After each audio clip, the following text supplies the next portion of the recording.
trauma of the mother's continuing absence for much of the narrative engenders a loneliness, but also a resilience in the two children, Satsuki and Mei, that manifests itself in a closer connection to natural and imaginary worlds.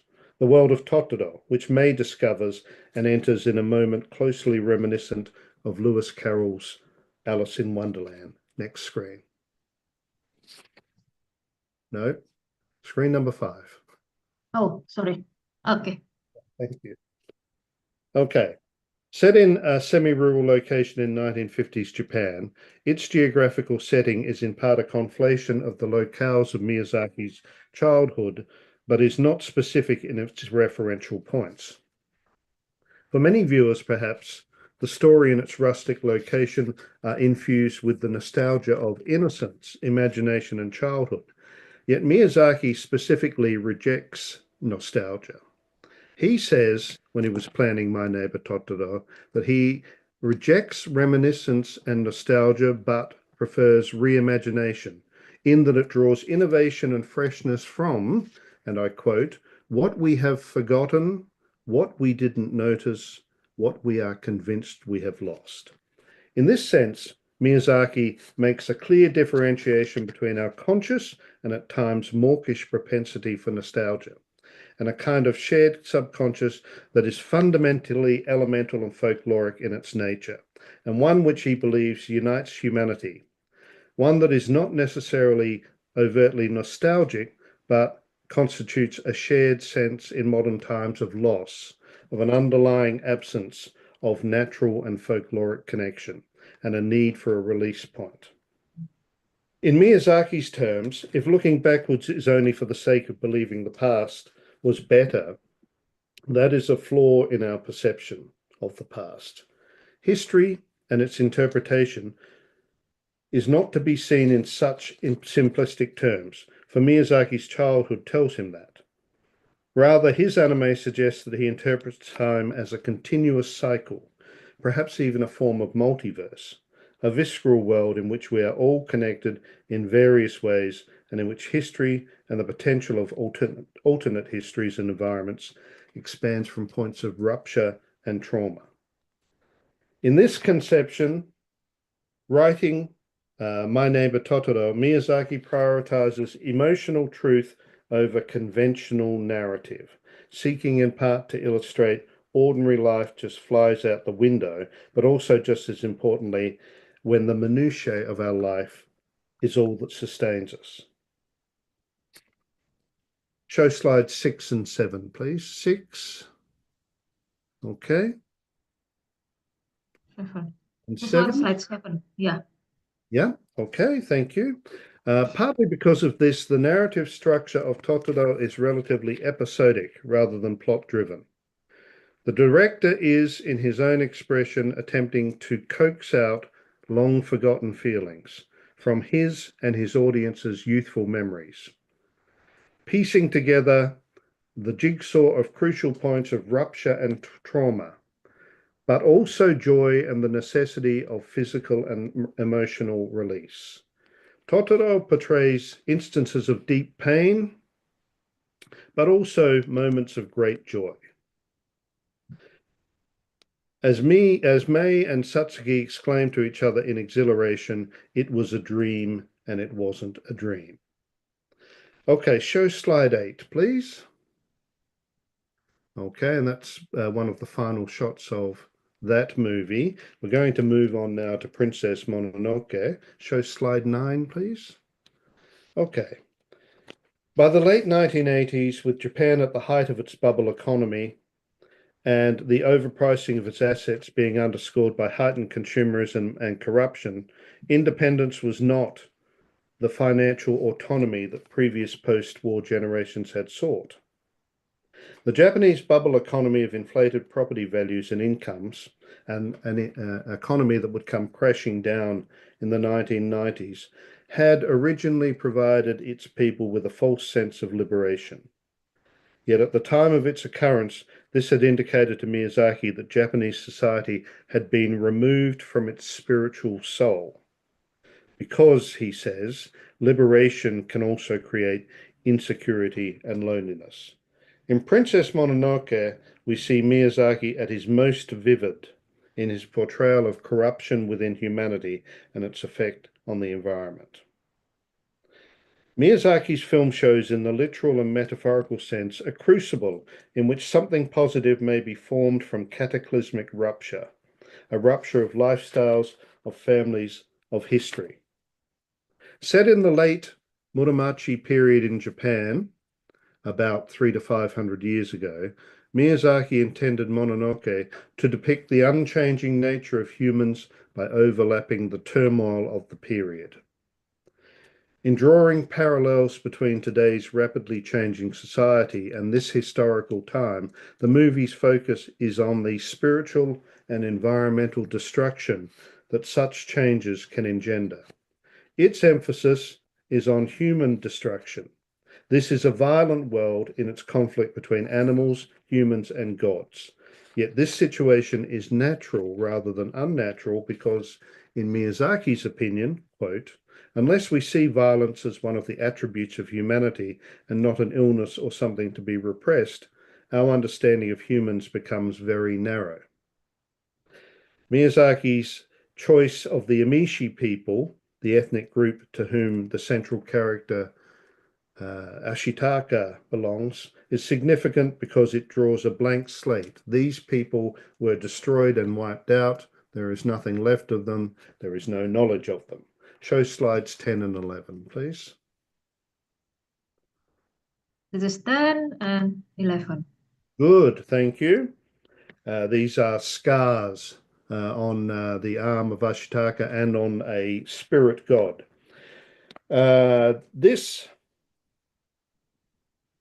This particular work deals with Lady Eboshi, and it deals with communal and individual needs. And the central character of Lady Eboshi runs Irontown. And in Irontown, she makes use of particular characters who help the community rather than help the individual. These people are characters, you can show them, show 12. Show 12. Okay, this one. Okay. Lady Eboshi, and show 13. This is Irontown. These are sex workers contributing to the collective. Show 14. And these are lepers contributing to the collective. This is because the collective for Miyazaki takes precedence over the individual, not only in human terms, but beyond it, into our existence with the natural world. He says, quote, for organisms, there is a difference between the death of an individual and the death of a species. All individuals die. Humans have concerned themselves with individuals, so it was inevitable that they broke with the natural world. Their actions to protect individuals forced a crisis on the species. End of quote.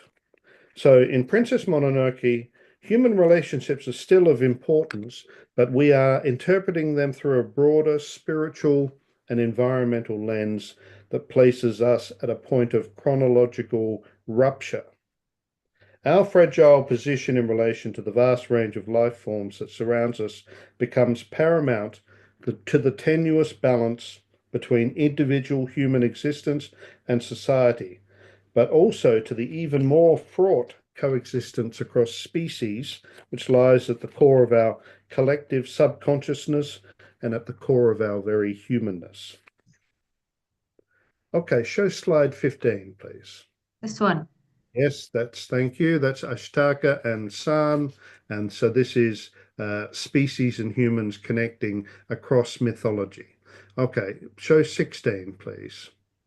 We're moving on now to Spirited Away, which is a 2001 movie. And Spirited Away tells the story of 10-year-old Chihiro, who, with her parents, is transported into the world of kami, spiritual beings, in an abandoned amusement park. And her efforts not only to survive, but to free her parents, who have been transformed into pigs.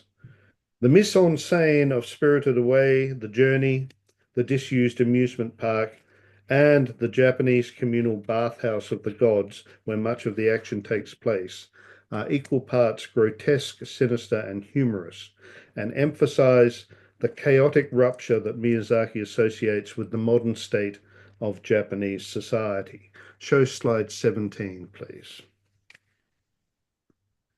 Okay. Its opening scenes are resonant of this aggressive consumerism and apathy. So you can see there's the family in the new car. There's Chihiro prone and bored on the back seat. There's her aggressive father and his arrogant insistence on a shortcut. There are references to credit cards and cash, and there's a lack of connection between child and parents. So Miyazaki believes that in the new millennium, many children have become disconnected from reality, partly because of globalization and the untethering of cultural identity. He says, today's children feel shielded, protected, and distanced from reality to the point where they only have a vague sense of what it means to be alive, where their only solution is to inflate their otherwise weak sense of self. But as reality sets in, and as Chihiro directly confronts danger, she demonstrates an adaptability and toughness that even she had not been aware of. Okay, so the key word here is adaptability. Chihiro's story celebrates individual effort, but most particularly in its relationship to communal and environmental purposes, and in its relationship to folklore and folklore pasts.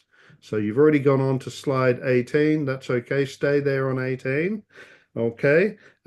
This is the cleansing of Kawa no Kami, which means the river spirit. Go to 19.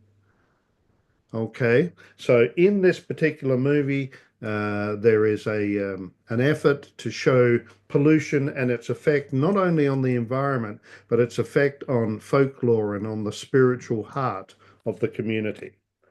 So the title Spirited Away can be taken in a literal sense, but it also connotes a loss of societal and familial spirit.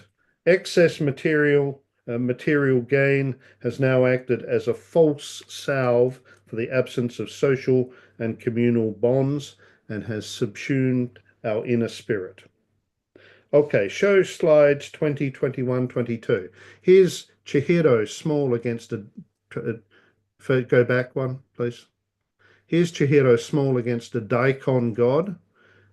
21. Here is Chihiro becoming larger against the boss of the bathhouse. 22. And here is Chihiro finally in larger frame because she has attained a full maturity and a full growth. Okay, so go to slide 23. Here is Chihiro when she first sees her parents turned into pigs because of their greed and love of food. And 24. Here is Chihiro with the character No Face, and No Face indicates identity and lack of identity, lack of individual, family, societal, and cultural identity. Okay, go to the next one. 25, yes, this is the final shot of Chihiro. Okay, so Chihiro has had to take on parental responsibility at the age of 10, and she has replaced her parents. So this is basically the new generation trying to save the old generation.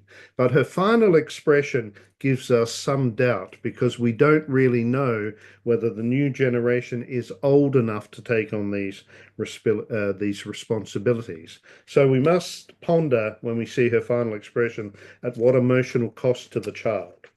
Now, just quickly, we'll move on to the last one, which is Ponyo on the Cliff by the Sea. This is a 2008 movie. This is loosely based on Hans Christian Andersen's The Little Mermaid. But when Miyazaki, who had read Hans Christian Andersen's 1837 story of The Little Mermaid, which is a story about longing for a human soul and longing for the physicality of being human, Miyazaki didn't particularly like the story because he sees in animism, in Shintoism, a soul in everything. So he couldn't believe that the mermaid didn't have a soul. So Princess Mononoke returns its movie audience to a time in history 500 years ago, but Ponyo returns its audience to the Devonian Age, and the Devonian Age is the geological period from about 40 to 80 million years ago. It is the period of adaptive radiation in our biological and geological past. So this is the period where we change from being in the sea to going onto land to becoming human. Okay, so Ponyo is looking at the point of human inception. It places on the screen family in both microcosm and macrocosm, and in multiple forms. It shows family in human terms. It shows family in interspecific, between species terms, and in metaphysical folkloric terms. This is all set against the point of human birth. And nowhere is the gap between subconscious connection to our past and future better exemplified in this film, a story in which the protagonist leaves, gains, and regains forms of family, looking to the future while simultaneously and symbolically regressing into the womb on her journey toward rebirth. Okay, so in Ponyo, as in a number of his animated features, Miyazaki shows a flexible openness and appreciation to other cultures. But he also, I would suggest, shows the possibility of non-binary and degendered families, of transcending traditional gender codes and of their restrictive associations. So the central characters of Miyazaki's story reflect what we call a global heterotopia. They've formed agency not only across cultural spaces, but across species and across genders themselves. So outdated understandings of gender, loaded as they are with unrealistic performance expectations linked to culture and societies, are less applicable in Miyazaki's more protean and interchangeable world. Crucially, show 27.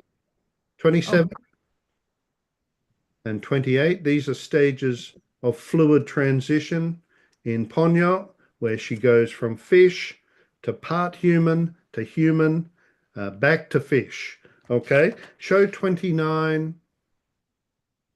And this is families in flux. In the first one, you can see Ponyo with her sisters, and then her sisters helping her to escape.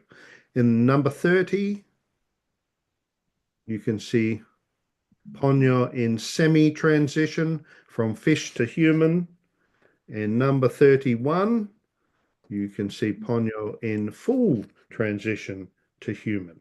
Okay? So, crucially in Miyazaki's, 1 minute I've got, crucially in Miyazaki's story, the motives of female aphasia, which means silence and muteness, that are foregrounded in Hans Christian Andersen's original tale, are removed. She learns to speak more as she becomes a human.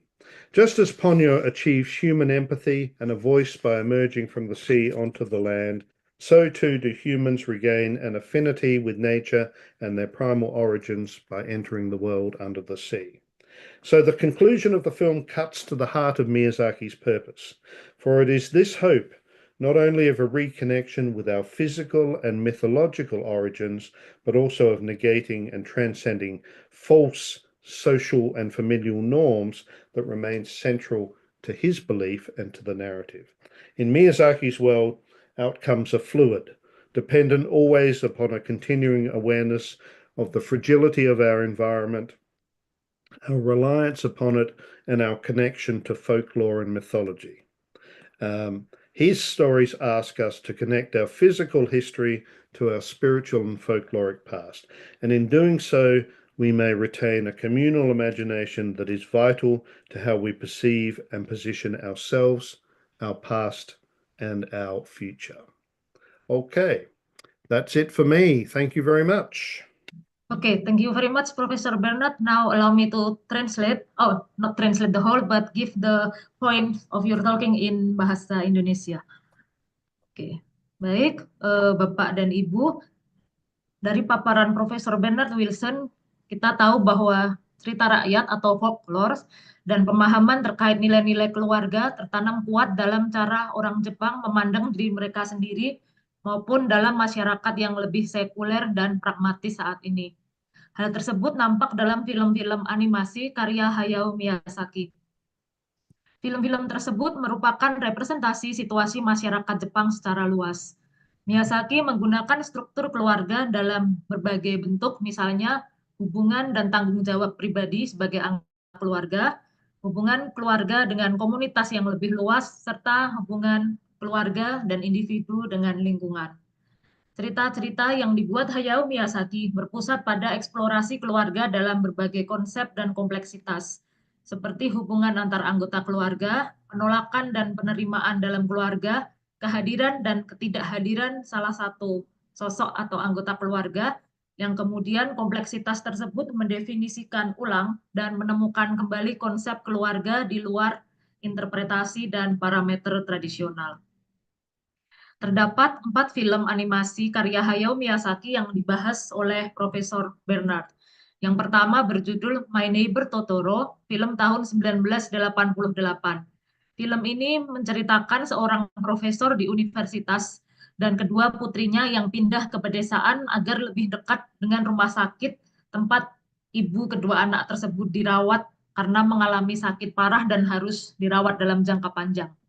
Selain itu, mereka juga mempersiapkan diri dengan penuh harapan karena mereka berharap ibu mereka dapat segera keluar dari rumah sakit. Trauma akan ketidakhadiran seorang ibu yang terus-menerus diceritakan dalam sebagian besar narasi menimbulkan rasa kesepian, tapi juga ketahanan pada kedua anak tersebut, yaitu Satsuki dan Mei. Anak-anak tersebut memanifestasikan diri dalam hubungan yang lebih dekat dengan dunia imajiner, yaitu dunia Totoro, yang bisa dianalogikan dengan cerita Alice in Wonderland yang memasuki dunia lain dalam salah satu petualangannya. Kemudian film animasi kedua berjudul Princess Mononoke. Film ini berlatar tahun 97, menceritakan tentang sebuah kota, Iron Town atau kota besi, yang dipimpin oleh Lady Eboshi yang berwibawa. Lady Eboshi mengantisipasi pergerakan menuju struktur sosial yang lebih modern, yaitu transisi dari masyarakat feodal ke masyarakat pengguna teknologi industri pramodern melalui produksi besi yang digunakan dalam senjata api dan dalam sistem pembagian kerja. Penghormatan atau perlakuan khusus atau pelibatan pekerja seks dan penderita kusta yang umumnya dijauhi oleh masyarakat saat itu menjadi pusat perhatian dari Lady Eboshi yang memimpin kota besi. Hal ini menunjukkan pragmatisme dan perhatian yang berlawanan dengan sifat Lady Eboshi yang keras. Selain itu, untuk menangkal ancaman dari luar dan demi kebaikan bersama warga kota besi, Lady Eboshi menuntut ketaatan mutlak terhadap aturan-aturannya dari para warga kota. Selanjutnya, film ketiga berjudul Spirited Away, film tahun 2001 yang bercerita tentang Chihiro, seorang anak gadis yang berusia 10 tahun bersama orang tuanya dibawa ke dunia kami atau makhluk spiritual. Mereka pergi ke sebuah taman hiburan yang terbengkelai. Di situ, Chihiro berupaya untuk bertahan hidup sekaligus membebaskan kedua orang tuanya yang telah dikutuk berubah menjadi babi karena kerakusan mereka. Setting taman hiburan yang sudah tidak terpakai dan pemandian umum tempat para dewa Yang menjadi latar sebagian besar cerita ini merupakan kombinasi yang aneh, menyeramkan, sekaligus lucu. Hal ini menekankan perpecahan yang diasosiasikan dengan masyarakat Jepang modern setelah beberapa dekade. Bagi Miyazaki, perpecahan ini terlihat pertama dan terutama pada unit inti masyarakat, yaitu keluarga. Kisah Chihiro dapat dilihat sebagai komentar tentang ekses yang terus berlanjut dari masyarakat modern, khususnya ketika masing-masing anggota keluarga mulai memisahkan diri dari keluarga intinya. Film keempat yang terakhir berjudul Ponyo on the Cliff by the Sea, film tahun 2008.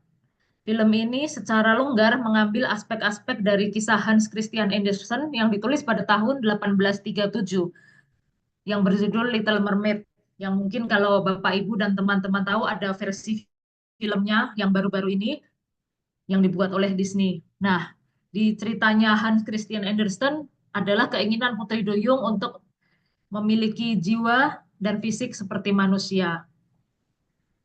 Secara longgar, Hayao Miyazaki menggunakan Ponyo sebagai titik perpecahan, yaitu Ponyo meninggalkan keluarga intinya, keluarga biologisnya untuk jelajahi dunia atas. Tetapi ini berbeda dengan cerita dari Anderson.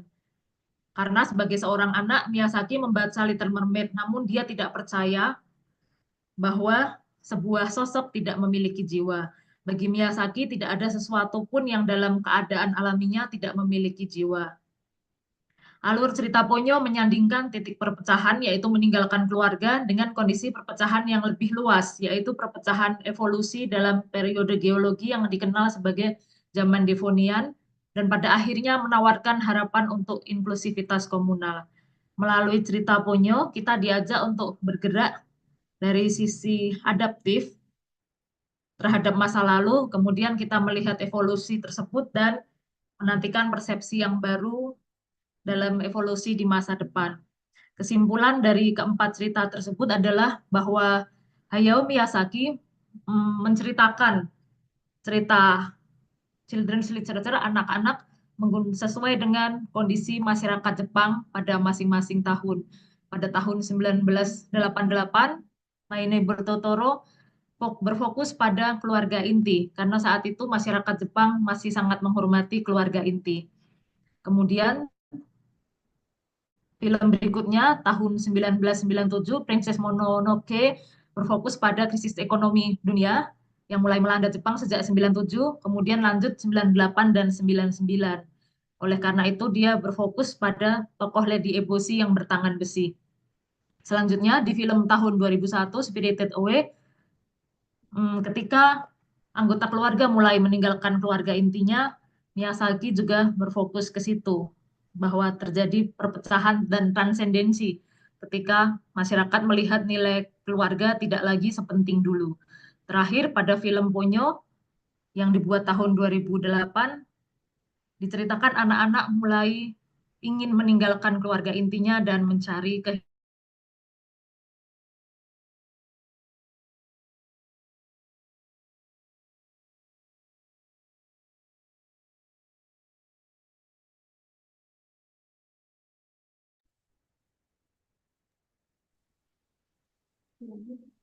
Are you still here or she gets kicked out?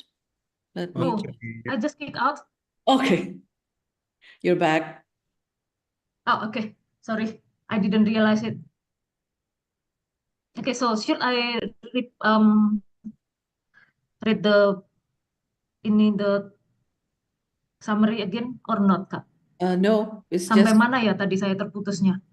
terakhir banget kok. Just the very last part. Sorry?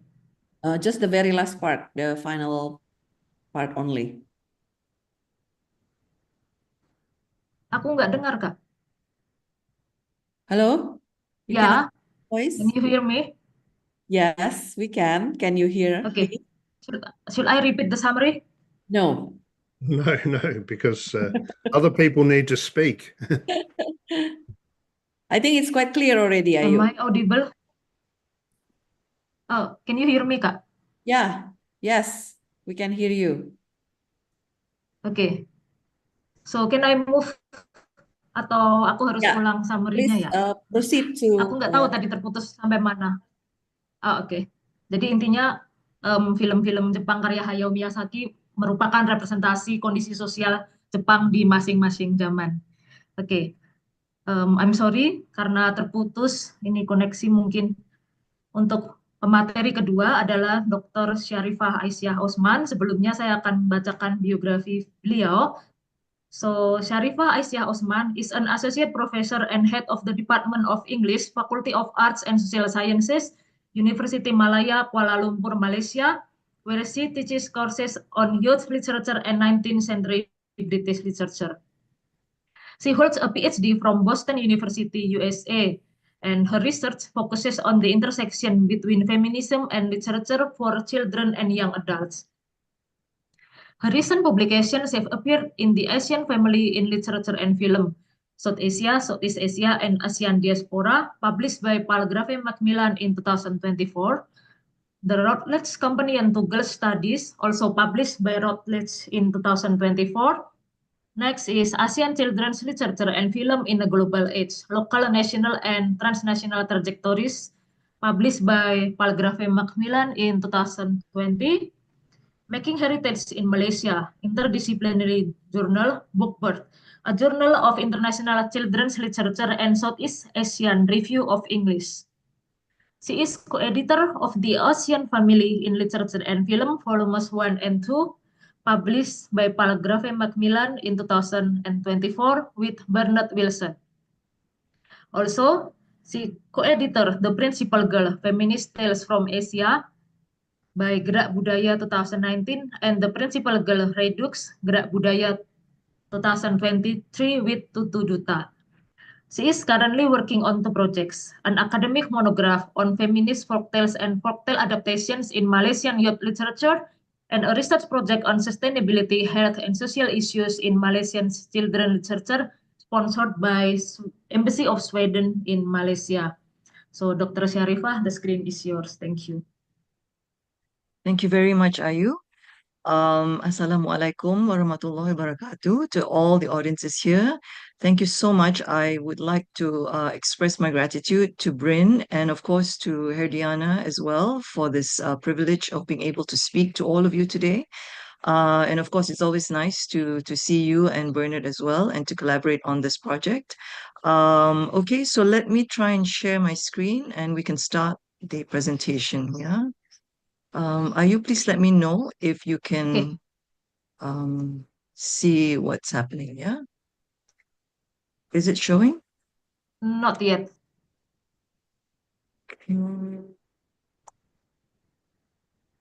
Is it showing now? Yes. Okay, let me enlarge it. All right. Okay, so the topic of my talk today is feminist retellings of Malaysian folklore. So let me see if I can just minimize this. Yeah, okay. Right. So we talk about folk tales, right? Now, it's of course commonly known to be an oral form, which has been popularized by the common people, yeah, in order to express different things, especially the way they see nature, the social order, and also to reveal wishes and dreams as, you know, they see it in society and whether they need to change these, right? But of course, folklore also functions as sites of construction of gendered behavior.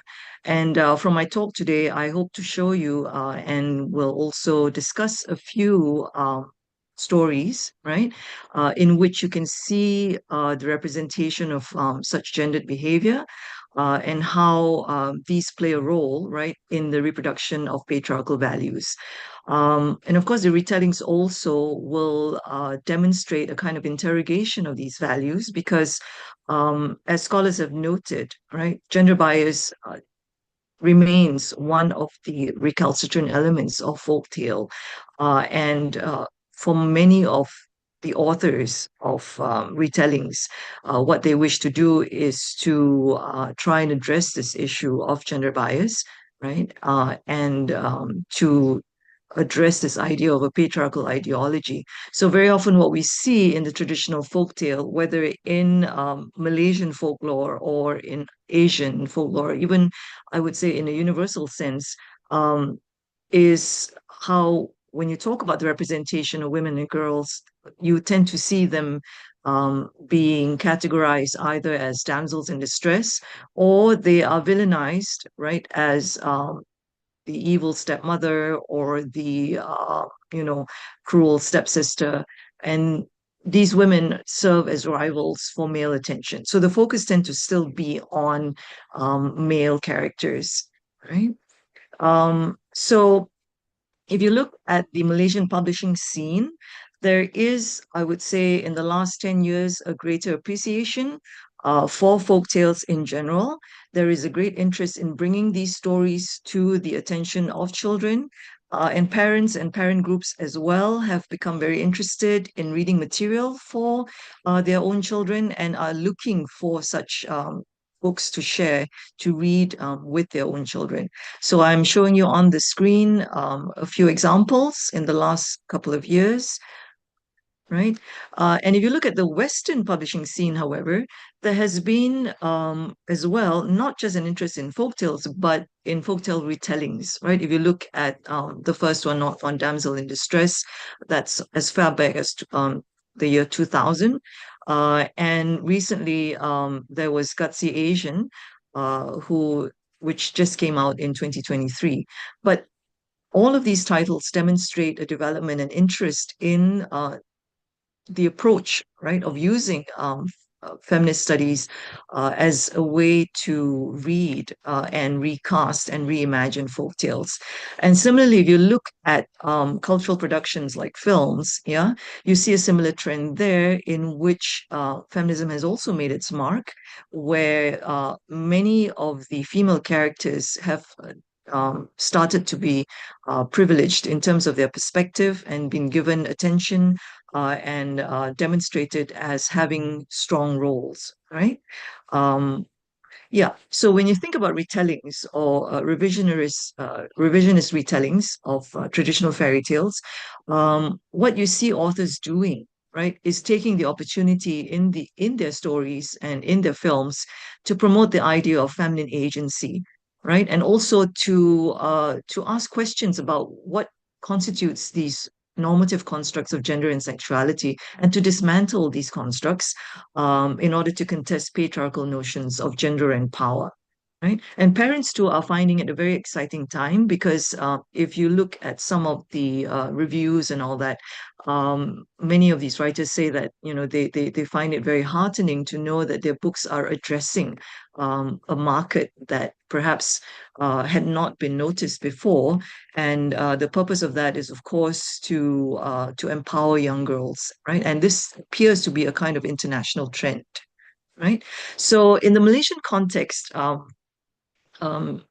back in 2017, a colleague and I, Tutu, decided that we would want to do something like this, right? To introduce feminist retellings, but with an interest in our own culture, in Malaysian and Asian culture, in the form of a collection of short stories. So this is how we came up with The Principal Girl, Feminist Tales from Asia.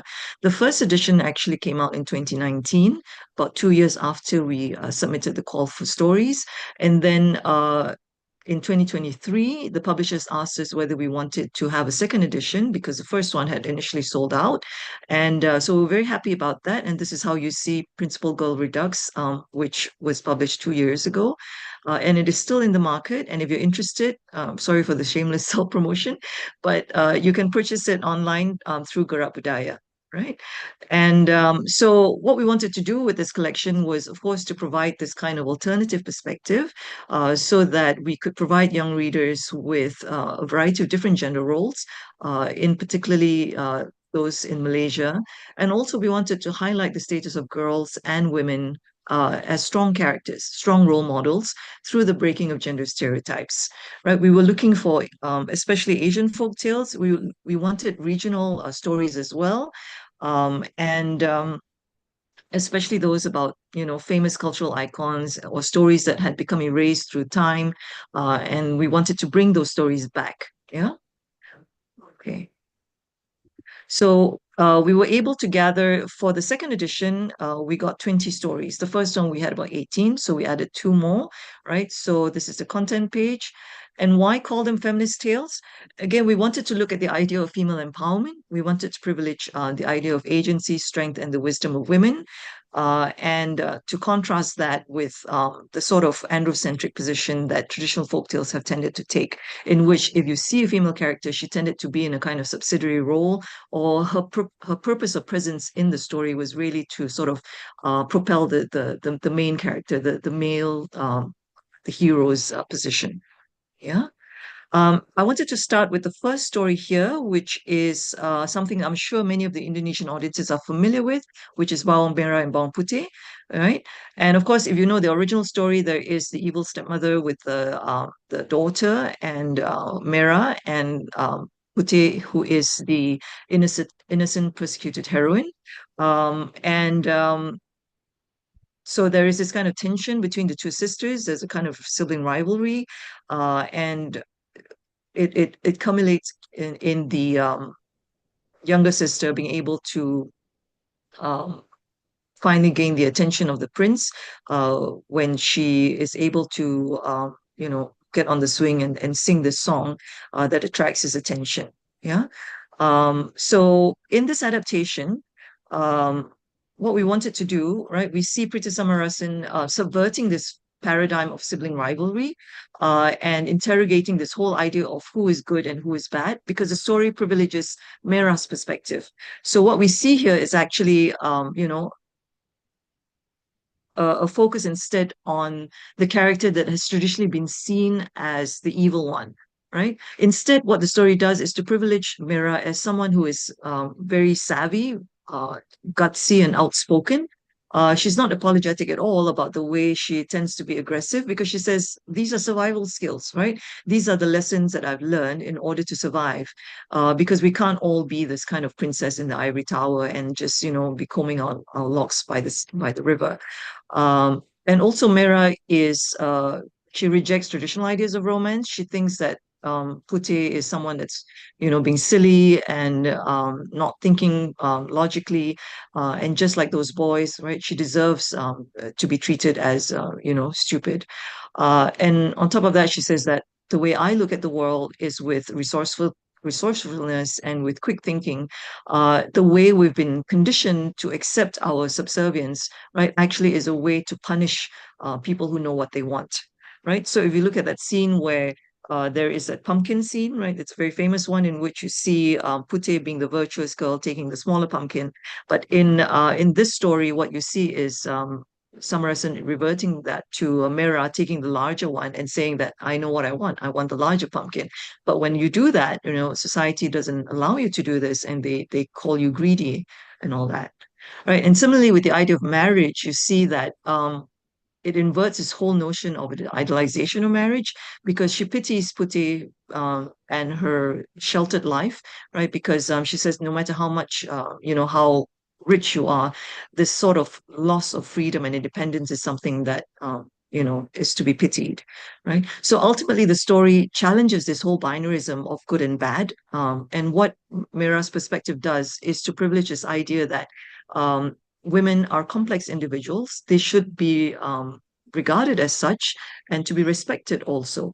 So the story actually defies this sort of easy categorization of the traditional, Putih being virtuous and Merah being evil, by showing us the complexity of these characters. Yeah. For the sake of time, I'm going to also go on to City One Cambodia, but I will go through it. How much more time do I have? Are you, just to check? Sorry, are you there? Sorry, I was mute. You can continue, but please be more concise. May I know how many more minutes I have?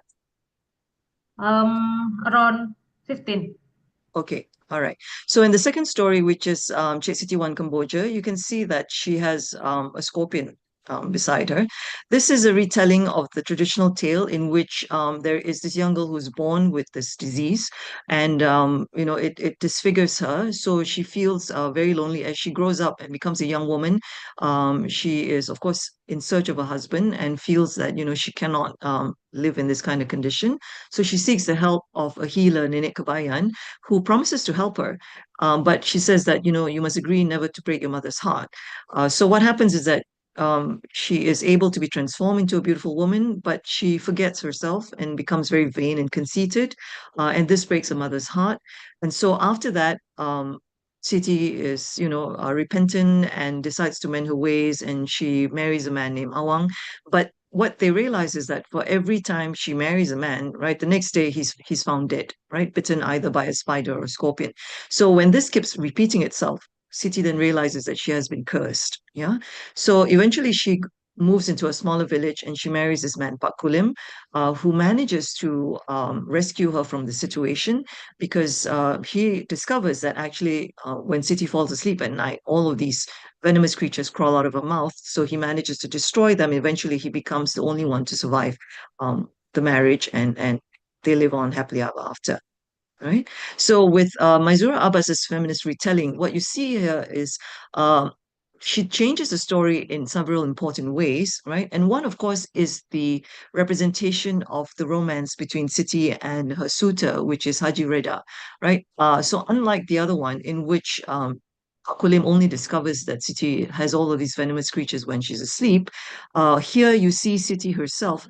She's awake throughout the entire process, and she actually tells Haji Reda, I have this condition, right? But I am in love with you, and if you are, still interested in the marriage, we can proceed, right? And this is something that Haji Reda appreciates, and he says that, yes, that's fine, right? I'm still in love with you. And so they collaborate together on how to thwart this curse, and eventually, through this partnership, which is based on trust and respect, they are able to overthrow this curse and eventually live happily ever after.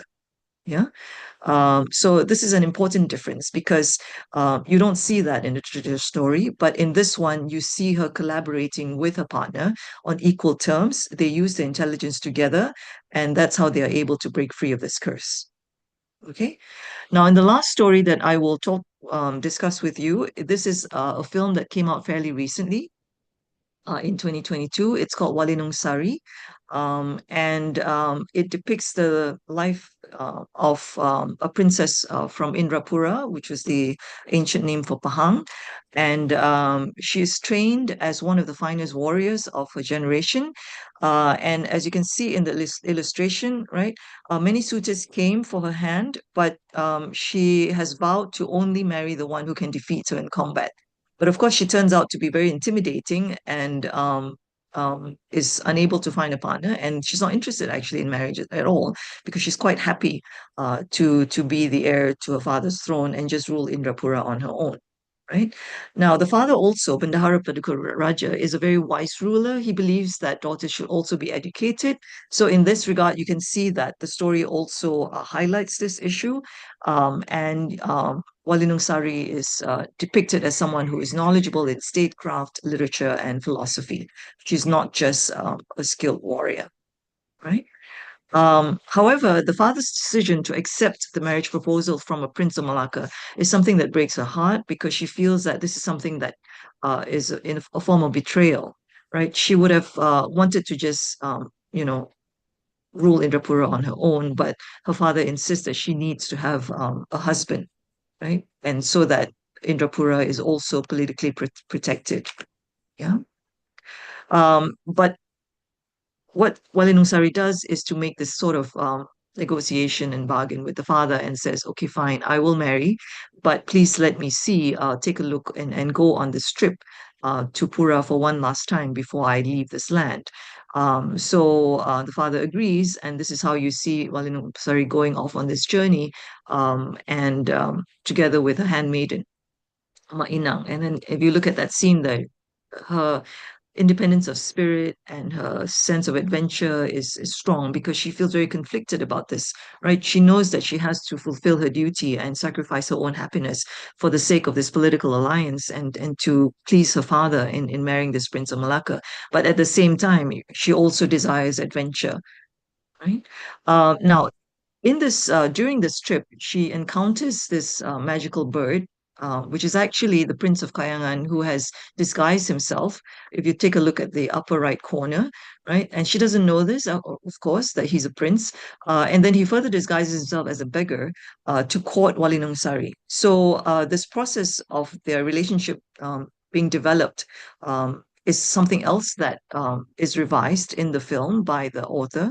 Um, in the traditional story, you have Mambang Segara giving Walinong Sari gifts that are more traditional in nature, such as a tray, an umbrella, and a beautiful flower. But in this film, you see the screenwriter changing that and making Mambang Sari give her puzzles as a way to acknowledge Walinong Sari intelligence, right? So, of course, as they develop a relationship, they finally realize that they're both in love with each other, but not before they have this very protracted battle, in which Walinong Sari realizes that, she has fallen in love with Mambang Segara, and Mambang Segara too gives her this speech, which really impresses her, which is that, I see you and I understand you and I want you in my life, right, as an equal. And she is so touched that so if you see in the film, she says that Walinong Sari discovered she no longer needed to fight, right? Because this man thought of her as his equal. And that was what she wanted, to build a life with a man who saw her as a partner, right?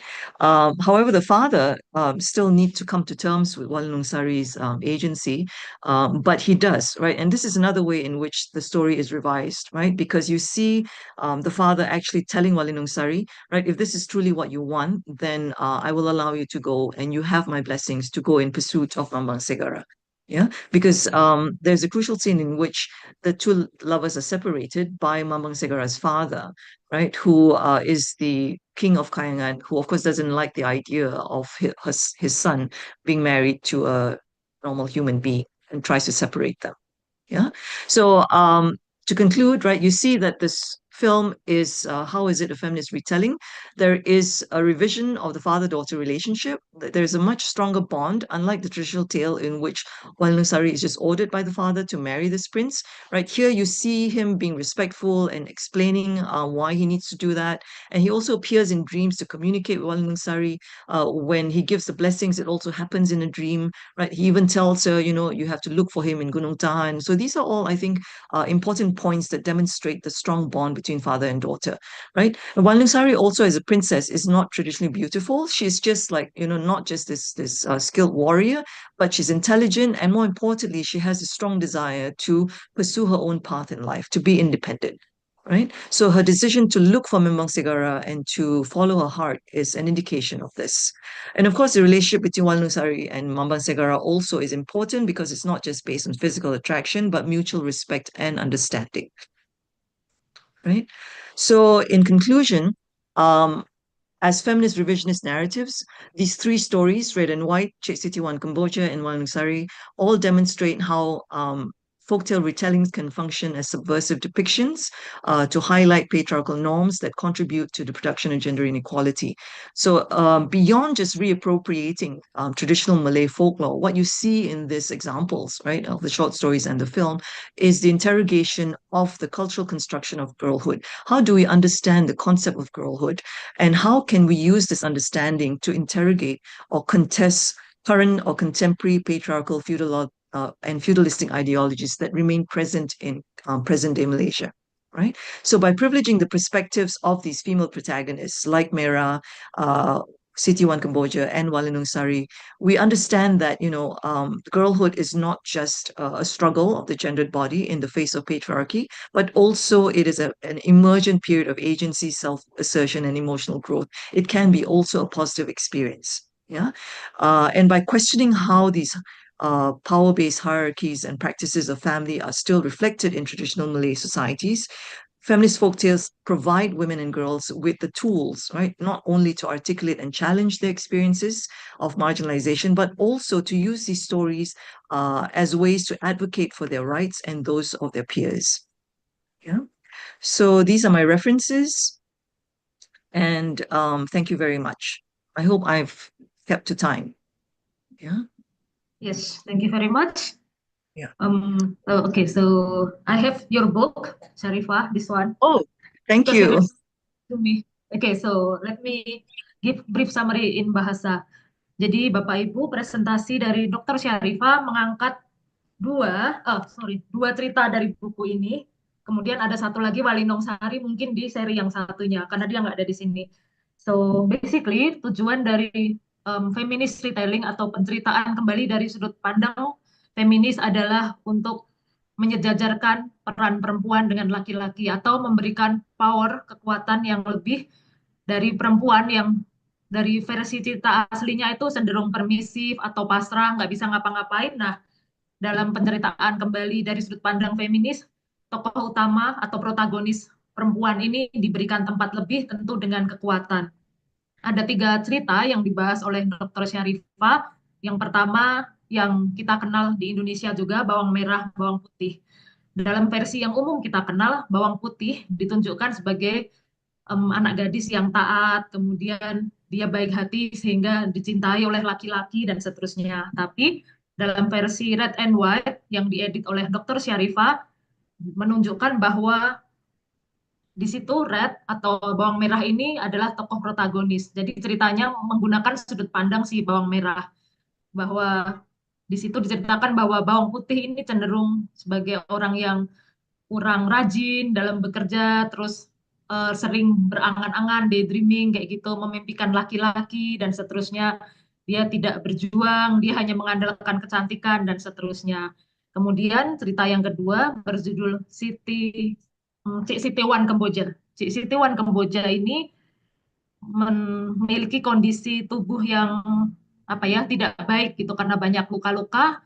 Kemudian dia juga satu kali durhaka begitu sama ibunya sehingga dia kayak dikutuk gitu setiap malam pertama suaminya meninggal. Terus akhirnya dia putus asa, dia berusaha mencari cara bagaimana caranya agar dia bisa mempertahankan pernikahan. Kemudian dia bertemu Haji Reda yang bisa menerima kondisinya dan merencanakan suatu trik agar Haji Reda bisa selamat. Yang terakhir tentang Putri Walinong Sari. Dalam versi aslinya itu dia disuruh menikah oleh sang raja, tetapi dalam versi retelling feminis, Walinong Sari memiliki kebebasan untuk mencari calon suaminya sendiri dan hubungannya dengan ayahnya bukan sekedar anak gadis, anak perempuan yang patuh, tapi ayahnya memberikan Walinong Sari kesempatan untuk menjelajahi dunia sebelum pernikahan. Dan akhirnya Walinong Sari juga bertemu dengan Mambang Segara, suaminya, dan menemukan kesetaraan dalam pernikahan. Sebagai kesimpulan, dalam cerita-cerita yang diceritakan kembali dari sudut pandang feminis, tokoh protagonis wanita tidak hanya digambarkan sebagai individu yang penurut, kemudian pasrah dan tidak bisa berbuat apa-apa, tetapi mereka juga punya cara, punya inisiatif berpikir untuk menyelamatkan hidupnya. Bahkan dalam relasi pernikahan, itu tidak hanya dipandang perempuan sebagai istri yang penurut, tapi baik laki-laki dan perempuan memiliki posisi yang setara. Okay, that's all the summary. Next, we move to the third speaker, Dr. Herdiana Hakim. So Herdiana Hakim is a postdoctoral research fellow at Indonesia's National Research and Innovation Agency, or BRIN, and a lecturer at the Faculty of English Education, Sampurna University, Jakarta. She earned both her master's and doctoral degrees in children's literature and literacies from the University of Glasgow, United Kingdom. Her research focuses on cultural diversity in children's literature and reader responses. Her work has been published in Asian children's literature and film in a global age, International Research in Children's Literature, and Bookbird, a journal of international children's literature. Okay, so Dr. Herdiana, the screen is yours. 20 minutes, please. Thank you. Thank you, Ayu. Good morning, everyone. First, I'd like to express my sincere appreciation to Professor Bernard and Dr. Sharifah for their insightful presentations on Japanese and Malaysian folklore. I believe they provided such rich perspectives to begin our discussion, and I can see already in the chat comments and questions are flowing, so that's wonderful.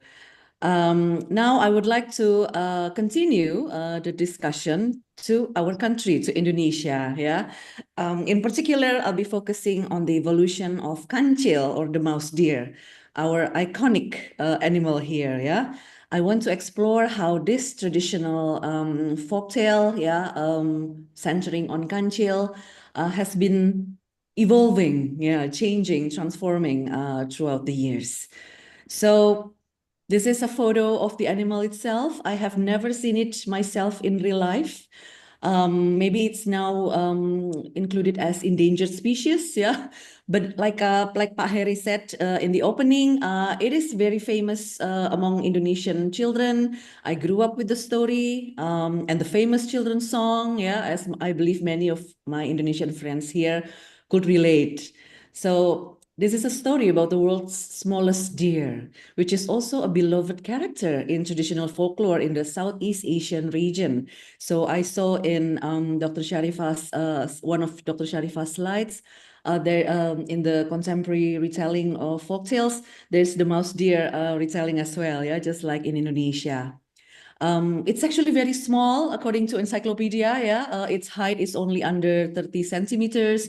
The weight is just 1 to 2 kilograms. So it is very tiny. The characteristics are also shy, nocturnal, solitary. So it is considered as weak animal, in the wilderness. However, in our folk tales, in our fables, this animal can outwit, can outsmart large predators. Yeah, this small animal can take tigers and crocodiles and even humans.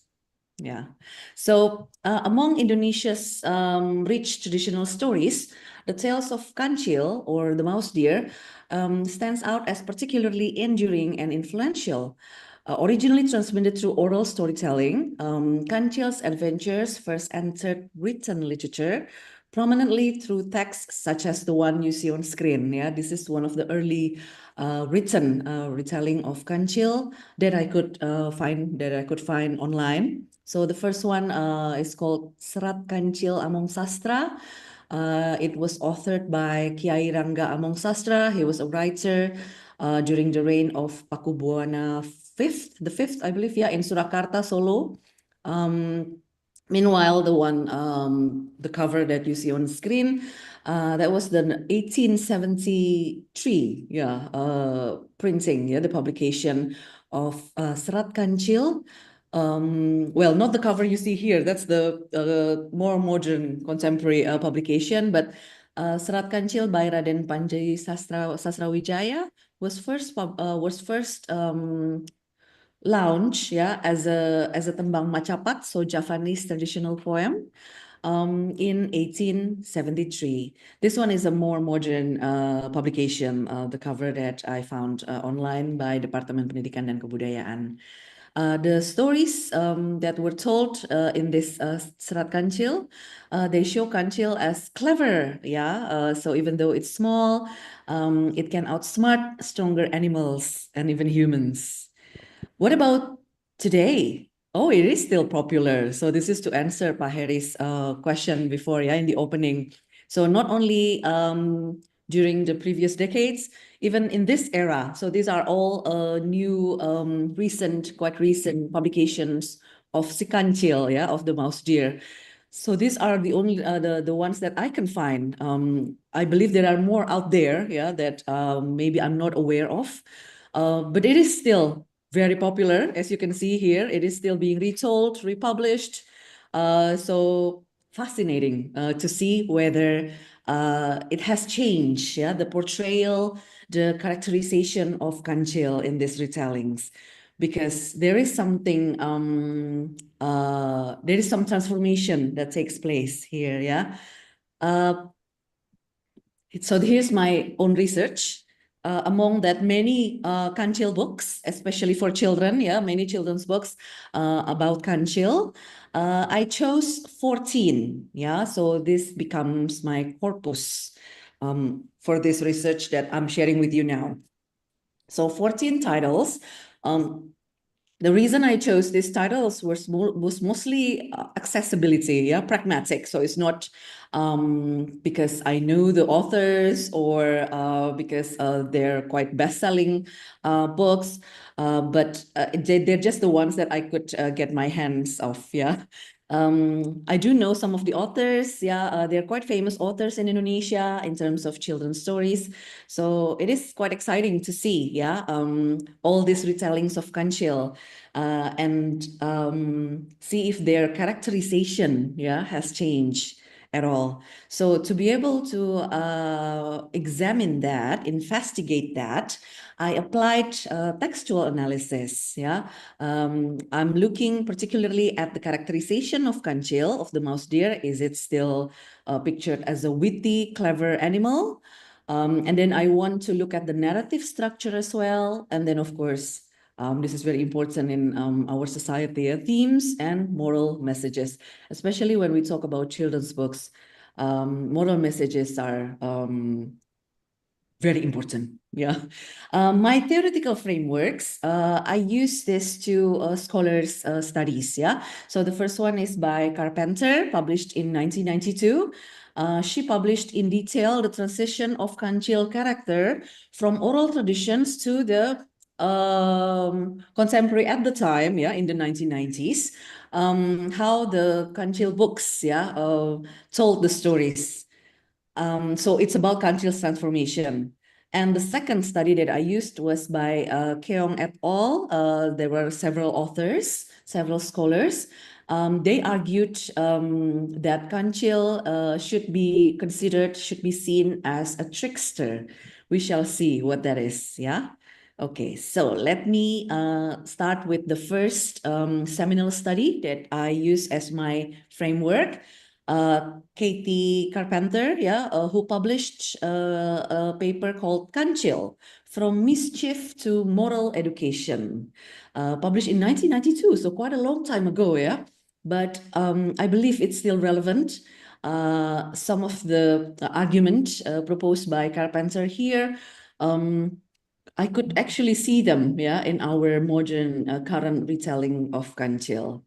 So this is the summary, of the paper by Carpenter. So like I said before, she basically compared the oral traditions of Kancil stories with the written, printed children's stories. Contemporary at the time of the study by Carpenter, So the print version that she was examining was that one, that orange cover that I tried to imagine because I could not find the book, It was from 1985. It's a retelling of Kancil by Surasdi for children. So I put some quotes from Carpenter's study here, to demonstrate her findings when she compared this to tellings of Kancil. So in the oral traditions, it is just like the versions in the Serat Kancil, in the traditional stories. So this is a small animal, but can outwit a larger predator, can take down tiger, elephant, crocodile, not using muscles for sure, but using his brain, So using intelligence, and then stories often end with these predators, the tigers, the crocodiles, being lost or even dead, and they show weaknesses, lack of self-control, openly expressing rage, while Kancil came out as the winner. He displays superior control by simply laughing and running into the forest. Usually it ends like that. So Carpenter argues that these oral traditions of Kancil actually shows Kancil as a counterbalance to the precariousness of real life. So it is an escape for us in everyday society, when we face danger, when we face bigger creatures, metaphorically or literally, yeah, Kancil becomes our representation, yeah, of taking down this bigger predator in life.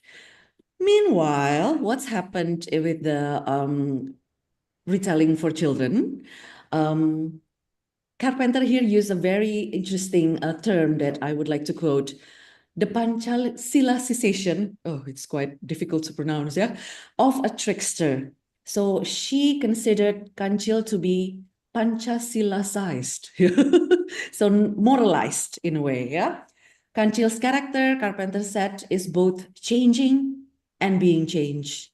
The plot is simplified, yeah, and the narrator becomes more explicit now in stating the necessity of using wit as if to provide rationale, yeah, or excuse or justification.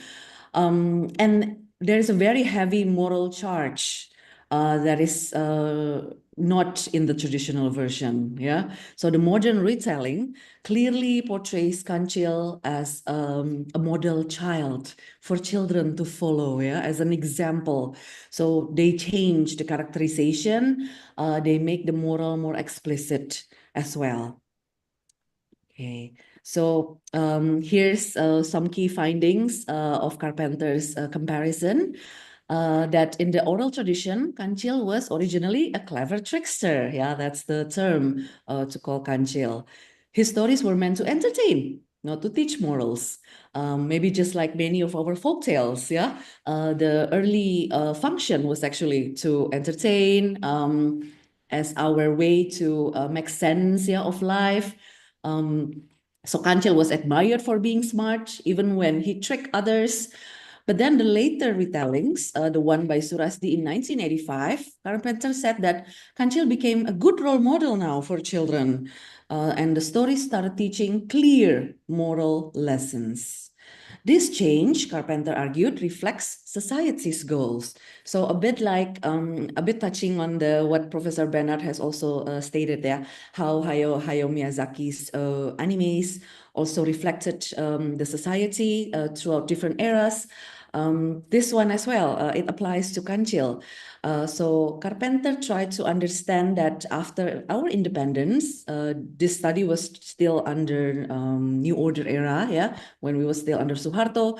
Indonesia used stories to support moral education and social harmony. So the focus was on social harmony. That's why Kancil became moralized, yeah. He was turned into a nicer creature, not so tricky anymore, not a trickster anymore. So that's the first study that I used for my own reading. The second one that I would like to share with you is by Keong et al. So you can see there are 3 authors, actually from Sharifah's country, from Malaysia, because we share, I think, this creature and also the folk tale. So they argue that Kancil is actually a trickster, and trickster has a function, yeah, in society. So they look at Kancil through what they call a neo-archetypal lens, yeah. What does this mean? This means looking at old character types, yeah, like Kancil, like the mouse deer, with a fresh perspective that reveals what they represent in society. I really like some of their arguments here, so I put the quotes there on the screen. Animal tricksters in folk tales, they said, are champion for the underdog. So again, back to the original function, yeah, the original role of these characters. They represent our frustration, yeah, with life, with things that we cannot control, or larger predators, metaphorically, yeah, in our life. So when we read trickster stories, it's actually like an escape for us, yeah, because we feel we are represented by the animal tricksters. So they're actually about humans, even though they are animals. They actually tell the stories about us, yeah, about humans. Another great quote from the study says that tricksters play an essential role in both the preservation and transformation of societies. So we need tricksters, yeah, in our societies. Animal trickster tales are widely used in the development of multiple cultures as an act of resistance. And this is why I like this study here, especially when we talk about children's stories. Children, they often feel powerless, right? So animal trickster tales for them serve as an act of resistance, towards adults, towards authority, towards schools, parents who always give rules. So sometimes one of the functions of children's stories are as an act of resistance, by the children themselves, at least represented by these animal characters that become tricksters. One thing that I also find fascinating is that tricksters are multifaceted. So they're not, entirely good or entirely bad. So a bit like what Dr. Sharifah has shared, with the feminist retelling of the princess story, Walinong Sari, I find it very fascinating because it refuses the binary, right? The dichotomy of good girl, bad girl. So the same with animal tricksters. They sway between the gray area of what it means to be either good or bad. Because again, that's humans in reality, right? In real life, nobody is entirely good or entirely bad. It's the complexity of humans that are represented in these stories. Okay, so another summary from Keong et al. Study that I would like to introduce, because I'm using this as my framework. They said that Sang Kancil, the mouse deer, as well as other tricksters like animal tales, always depict stronger authority figures losing out to the trickster, sorry. And that is why we like these stories, and that's why Kancil stories persist, still being published, although many have changed the characterization, but it stays popular because of this, actually, one of the reasons, because it becomes our representation of challenging authority, winning not with muscles, not with violence, but with intelligence, with brain. It also teaches us about resilience, Keong et al. Study said here. And they say this is because these tales were used to express the dissatisfaction of the common people. That's us, common people. We are dissatisfied with the oppressors, the people in power, and therefore Kancil stories serve as our act of resistance, Okay, so tricksters like Kancil are actually more than comic relief. That's what the study argues. They are symbols of resistance used to critique or subvert unjust power structures through wit rather than confrontation. So using your brain, to do that. The article basically critiques recent retellings that have reduced Kancil into purely moral or didactic figures. Because they are now being used for children's stories. They're made into moralistic character. And this study says that this strips away the complexity and the subversive power of the original trickster. So to recap and to remind you again, some key points of the two studies that become my framework. Here's a side-by-side look at what each of them bring into my research. Carpenter argues that Kancil has evolved from a trickster into a moral educator in Indonesian folktales, even during 1990s. How about now, decades after that? And that's what my research is going to show. Kancil's cleverness was once celebrated for entertainment, but later used to teach obedience and honesty. And this is when the transformation happens.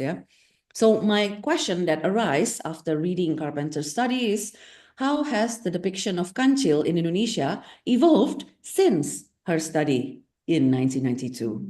So what's been happening now? How have we told Kancil stories now? By Keong et al., the study by Keong et al. Argues that Kancil is actually a cultural artifact. So this is borrowing Benedict Anderson's term, that represents the voice of the oppressed and the marginalized. Again, children, us, common people, yeah, people with less power or no power at all. We feel that Kancil represents us, yeah, in outwitting or outsmarting the authority. And recent retellings actually oversimplify Kancil into a purely good or moral figure.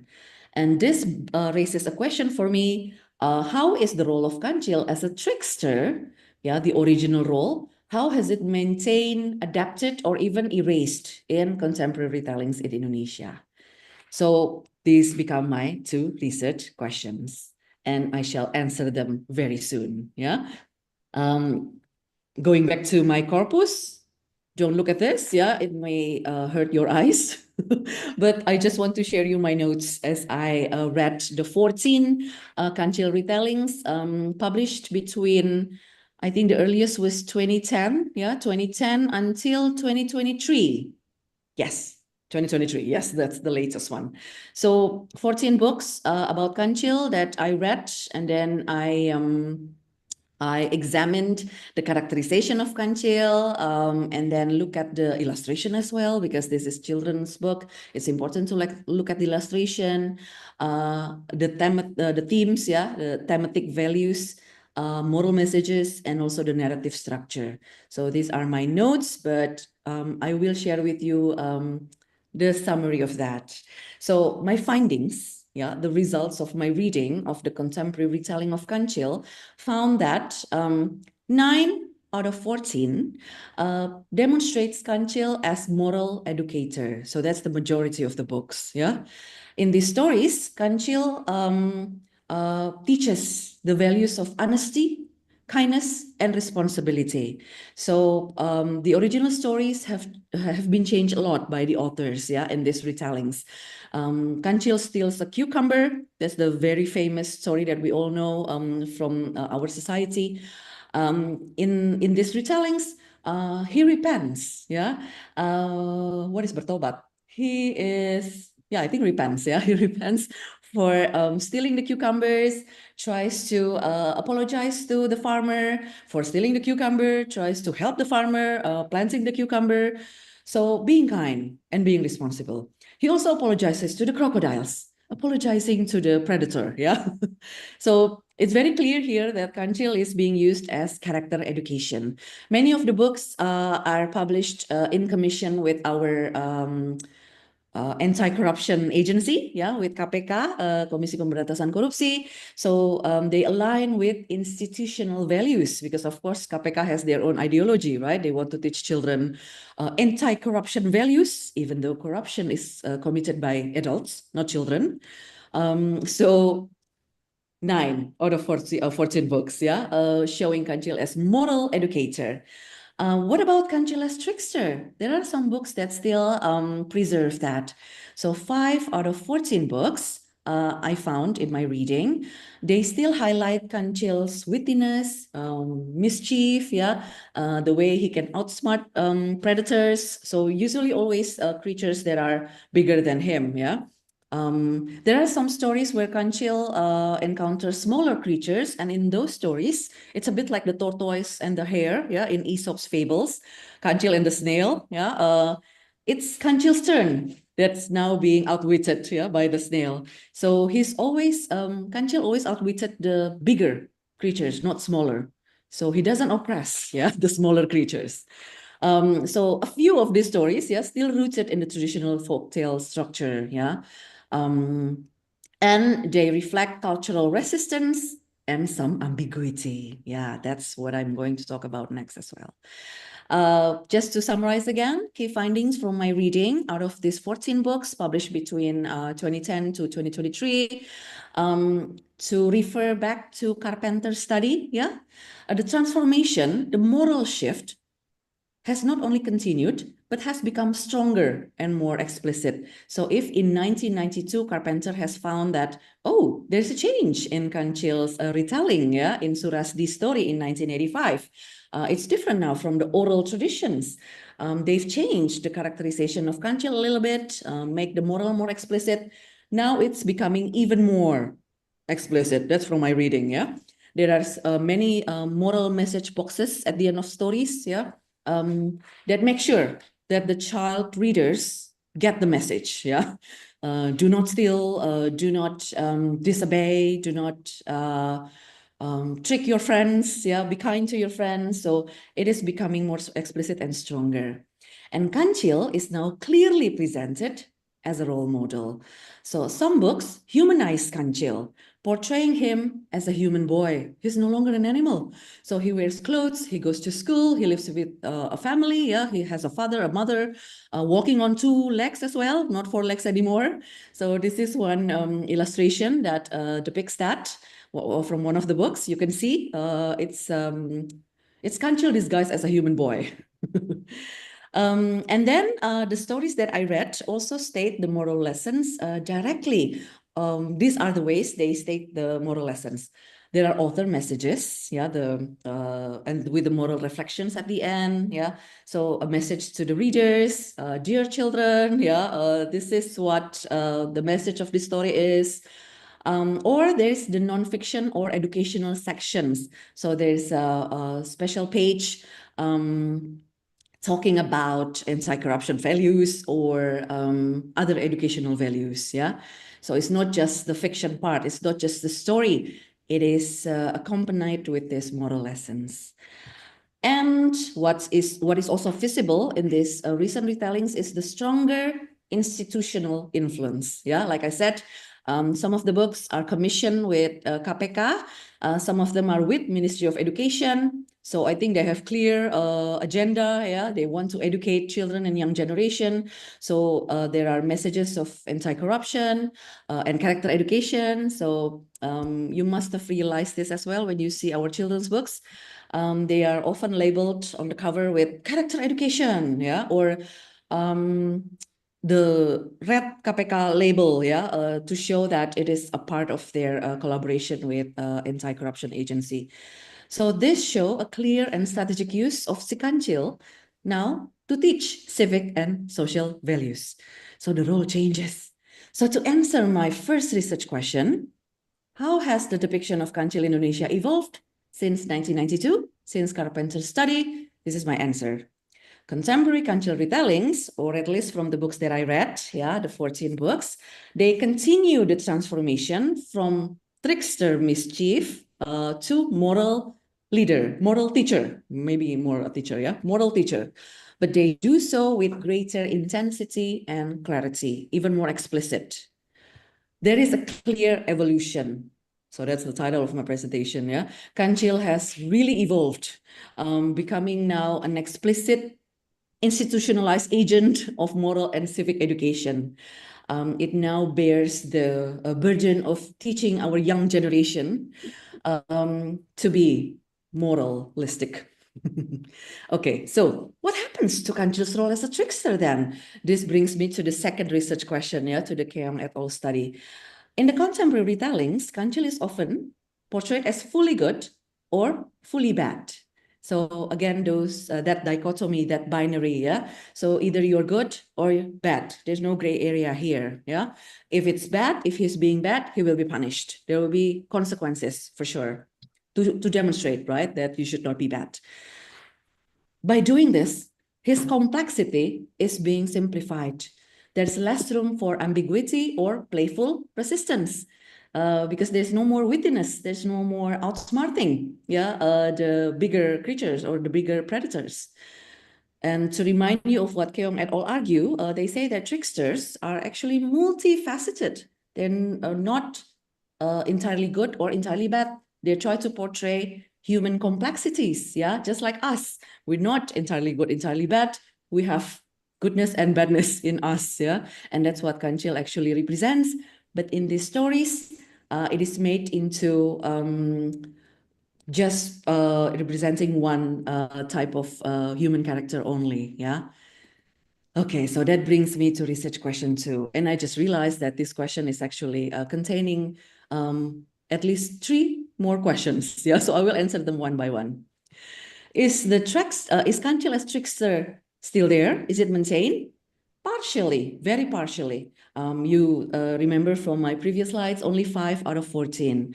So it is quite minority, yeah, of the retellings, because some books, they still show Kancil as clever, yeah, and mischievous, but only very few of them, because the bigger proportion of the books change the characterization of Kancil, not a trickster anymore, yeah. He's now a very good Kancil. In fact, one of the book is titled The Good Kancil. How has it been adapted, Kancil's role as a trickster? So Kancil's cleverness in these stories, they're clearly having been redirected toward moral goals, yeah? He now becomes a problem solver. He saves the community's problem, yeah? He helps his friends and community. He teaches about environmental values in one of the books, and teaching one of many other good values, yeah? So he becomes a teacher. Yeah, that's the adaptation from trickster to teacher. Is it erased? Can I say that the role of Kancil as a trickster has been erased? I think so, yeah. It's been replaced for sure. In many of the stories that I read, Kancil's trickster identity is completely replaced. He's no longer mischievous or rebellious, but he's now kind, polite, and obedient. And this becomes the question that arises as well for me. What does this say about how folklore is being reshaped then? Yeah, folklore here is being adapted to match modern ideals to our current perspective of in the society. Yeah, especially when we talk about education, we talk about children, we talk about young generation. So instead of challenging power, we now reshape Kancil folklore into supporting authority, into obedient being. The moral ambiguity of the traditional trickster is replaced now with clear lessons. So there's only one way of understanding this story. Yeah, you cannot have other interpretations, with clear expected behaviors as well from the children who are the target readers, yeah, of the stories. These changes, I believe, reflect a society that values stability. That's what I think what we want, yeah, from our society, by having these books, yeah, to for our children, and also unity, harmony, yeah. So a bit continuing to what the New Order ideology has has preserved, yeah, in that era. We're continuing that until now. And also moral clarity. So it's no longer about resistance or critique. Yeah. So to bring back to Carpenter's study, because I think these two quotes help me to understand, yeah, why we do so many retellings of Kancil, why we change Kancil into from a trickster into a teacher, yeah, of moral education. So basically, these two quotes say that once we retell folk tales for children, yeah, we want them to have the values, yeah, that are good, of course, right? So that's when we change the characterizations of of Kancil that we see as problematic. Yeah, we cannot teach children to be challenging authority. This book say, yeah. So that's one of the way to understand why these so many retellings evolved Kancil's characterizations. But I really like Carpenter's quote here that says, folktales often carry rebellious or anti-authority themes. That's the function of folktales in our life, yeah? One of the functions. They help us, yeah, to challenge reality, to question, yeah, what's been happening, not just to accept what's been happening. So the older folktales, the more traditional folktales, they actually challenge power, yeah? They become the means or vehicle for the common people, for us to challenge power. And that's why we have characters like Kancil. But of course, in education, we don't want that. So government, schools, we don't want to promote, sorry, it's the other way, yeah? We don't want to promote rebellious messages. We want to support order and respect and obedience. And that's why we implant that into the new Kancil. What might contemporary Kancil portrayals say about our society? I think this story seems to support national goals for character education, promoting unity, respect for institutions, and ethical citizenship. So unlike older folktales, the recent retellings avoid ambiguity or resistance. The expectation seems to be to raise children who follow norms, not challenge them. And I have closing reflections. I have some questions for us to reflect together. These questions are not for us to answer now, but maybe we can debate them in the discussion. How much moral clarity should we expect from traditional folktales when it is adapted into today's educational context? What do we gain or lose when Kancil is turned from a trickster into a moral role model? Is it something that we benefit or not? We actually lose something here. The last question is, are these stories nurturing critical thinkers or actually reinforcing conformity and social harmony? So what kind of Kancil stories are we passing on to our children? That's the big question that I think is still ongoing, because Kancil books are still being published, I believe, in the coming future as well. Thank you so much for listening to my presentation. Back to Ayu. Okay. Thank you, Diana. So let me give the brief summary in bahasa. Okay. So, evolusi Kancil dalam cerita anak Indonesia kontemporer. Itu judul presentasinya. Pertama, perlu dilihat Kancil dalam versi cerita tradisional dikenal sebagai tokoh yang cerdik dan nakal, atau Ibu Herdiana menyebutnya dengan trickster. Kancil mewakili si kecil yang bisa mengalahkan yang kuat melalui kecerdikan. Tokoh ini merefleksikan semangat perlawanan terhadap ketidakadilan. Selanjutnya, dari hasil penelitian dari 14 buku anak Indonesia yang diterbitkan tahun 2010 sampai 2023 terkait Kancil, ditemukan yang pertama, sebagian besar cerita kini menggambarkan Kancil sebagai figur moral yang baik, jujur, dan patuh. Nilai-nilai seperti anti korupsi, kepedulian lingkungan, dan demokrasi ditekankan secara eksplisit. Kancil sering digambarkan sebagai anak sekolah yang memberi teladan baik kepada pembaca muda. Membandingkan dengan studi yang dilakukan oleh Carpenter tahun 1992, ditemukan bahwa tren perubahan karakteristik Kancil sudah diidentifikasi oleh Carpenter, yaitu pergeseran nilai dari nakal ke tokoh yang mendidik. Namun sekarang pergeseran ini menjadi lebih eksplisit, institusional, dan terarah. Analisis terkait perspektif trickster tadi, menurut Keong et al. Tahun 2019, menemukan bahwa trickster adalah tokoh yang ambigu. Dia bisa lucu sekaligus cerdas, bisa nakal sekaligus bijak. Dalam cerita kontemporer, ambiguitas ini cenderung hilang, digantikan oleh pesan moral yang jelas.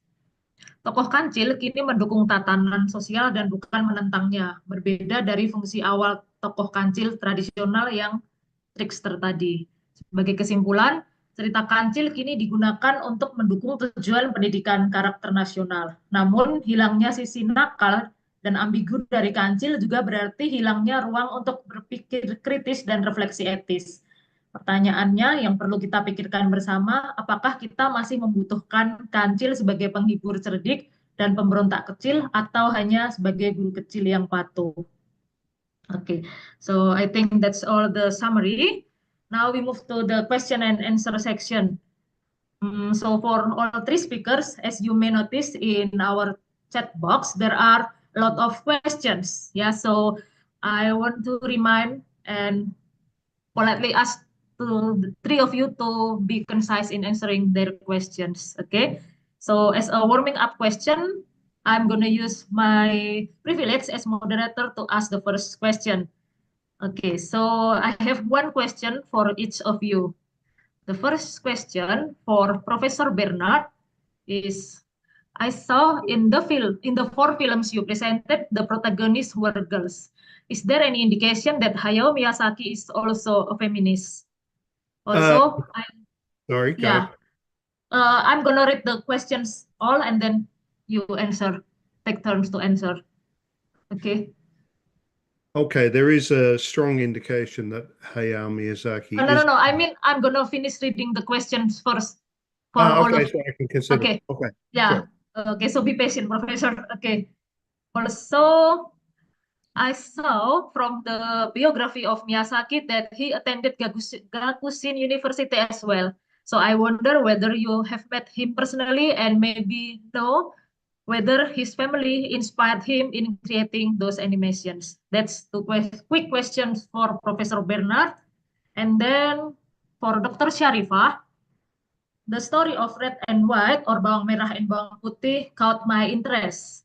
So I wonder whether putting red as the good character and the center of the story is the original version in Malaysia, because as you might aware that in Indonesia it's the vice versa. If not, how could you and the author get permission to publish the contradictive story, the version that contradicts the canon? Do you find that the community that owns the story object the version or not? That's it. And also the last question for Dr. Herdiana is simple. As an English lecturer dealing with young adults who have critical minds, how do you deal with the reality that our children's literature is dictated with particular moral messages by the authority?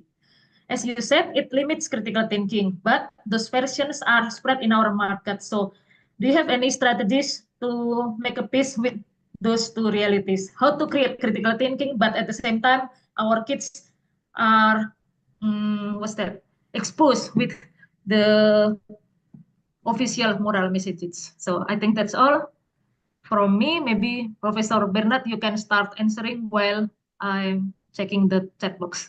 Okay, well, I've been checking the chat box a little bit too while listening to the presentations and trying to answer some of the questions in the chat box.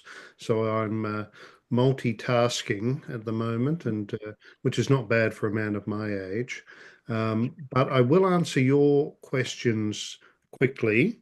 The first question about feminism. Yes, I believe that Miyazaki is very much a feminist, or at least that he doesn't believe that gender, cisgender, binary gender is an issue as such. This can be seen in many of his early movies, and even ones that I haven't mentioned, like Majo no Takibin, which is Kiki's delivery service. Most of the characters are young, either girls or teenage girls. There are some boys, but mainly girls. You can see this in a story like Gake no Ue no Ponyo. In Ponyo, you see a young female fish protagonist. You also see a young boy, but their main role models are also females. The two main role models are the mothers, and the fathers are either a bit bumbling or largely absent. So yes, I believe Miyazaki is very much interested in at least a non-gender approach to his movies. Secondly, yes, I do work at Gakushūin, and yes, Hayao Miyazaki did graduate from there. He's probably our most famous graduate. Maybe our most famous dropout was Yoko Ono, who also went to Gakushūin.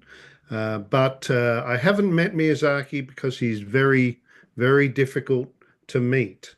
I have discussed with other people who have met him, and I think that he's more and more difficult to get in touch with these days.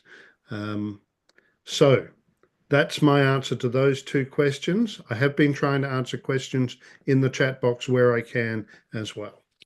Yep, thank you. So maybe next move to Dr. Sharifah about. Yeah, thank you. Thank you for your question, Ayu. It's interesting that you mentioned that, this whole binary about red and white being an issue, because in Malaysia, right, which is what you wanted to find out, it's not as clear cut which of these two characters are traditionally depicted as the virtuous one or the evil one. They tend to vary depending on which version you read. So there are some versions that actually, as you say, have Mera as the good one and Putih as the evil one. and vice versa, other versions as well. But I think I'm going by the one that's more commonly available, which alludes to the also, I think, the usage of color, which looks at white as pure. So the purity issue here being associated with the virtue of the character. And I think this also translates to sort of other folk tales in different cultures, which looks at ideas of purity and innocence in that light. As to whether the version, the revisionist version actually had any kind of, were you saying backlash or response? That's not something I know of. And I think also the story isn't really interested in reinforcing those. The point here that Samarasan is making is that it's actually, these girls are complex characters, right? It's actually quite impossible to pin them down to one virtue or the other. And she's not interested in that anyway. She wants to show us that it's a perception of society and how, because of these cultural and social expectations that imposed on women in general, that these values then get transferred onto how these girls are perceived. Right? It's not so much about any inherent qualities that they have, but as Herdiana also pointed out in the character of Kanchil, right? It's really what purpose are you using these characters for? And then the story is then shaped to achieve that. And I think to her credit, Samarasan was really more interested in the structure of the folktale and just dismantling those binaries by showing us that traditionally we've not heard, whether it's red or white, we have not been told the position of the one who is frequently cast as the bad one. Right. And it's always interesting to know, right? Like the way we want to hear about superhero stories and the origin stories, how did they actually become villains and all that, right? It's much more interesting to know that. And we want to know, how is it that Mera came to be cast as this bad girl? Is she truly bad? Or is it because we have tended to define bad, right? Because of the possession of all these other traits that have tended to be been dismissed or overlooked and misunderstood. So I would say really she's just misunderstood, right? And not truly bad or good. Yeah, that's not something that story is interested in exploring. Yeah. I hope that answers your question. I do not know whether it's, yeah. Thank you. Okay, so Dr. Herdiana, your turn. Okay, thank you, Ayu. So, teaching how to teach critical thinking, in the middle of moralistic materials. That's definitely the challenge here in our society. And I do teach teacher students, so students who are going to be teachers. I always emphasize on two things: the text selection and then the activity that these teachers can do with the text, with the stories, with the books. So books don't teach them. I'm trying to remember Margaret Meek's quote, texts don't teach themselves, or something like that. Yeah. So it's not one way. Yeah. So the book tells one message, and then we expect our children or young generation to absorb that very message. Because again, humans are complex. As readers, we bring our prior knowledge, our experience to the reading. We might have different interpretations. So we can definitely nurture critical thinking, even with moralistic materials, by pointing out the way the text is structured. What does the text want you to follow, or want you to feel, or want you to think? So to teach the social constructionness of text. So basically in the text selection, and also the activity that the teachers can use with the books. Of course, it's a challenge. We want to use texts that support our goals, but sometimes we cannot do that. We have to make do with what we have, and with the rampant moralistic stories, maybe we have to do that, or use them in the classrooms. But we can still nurture critical thinkers, by provoking our students to ask questions, to change the stories. That's always a popular activity with my students as well. Or just like what Dr. Sharifah has done, try to retell or do a revision of the stories from a different point of views. That would be also, I think, a good practice to nurture critical thinking, because they can see now there are multiple interpretations to one story. Okay, I hope that answers your question. Okay, so thank you very much. Okay, so now let me moderate the discussion in half bahasa Indonesia.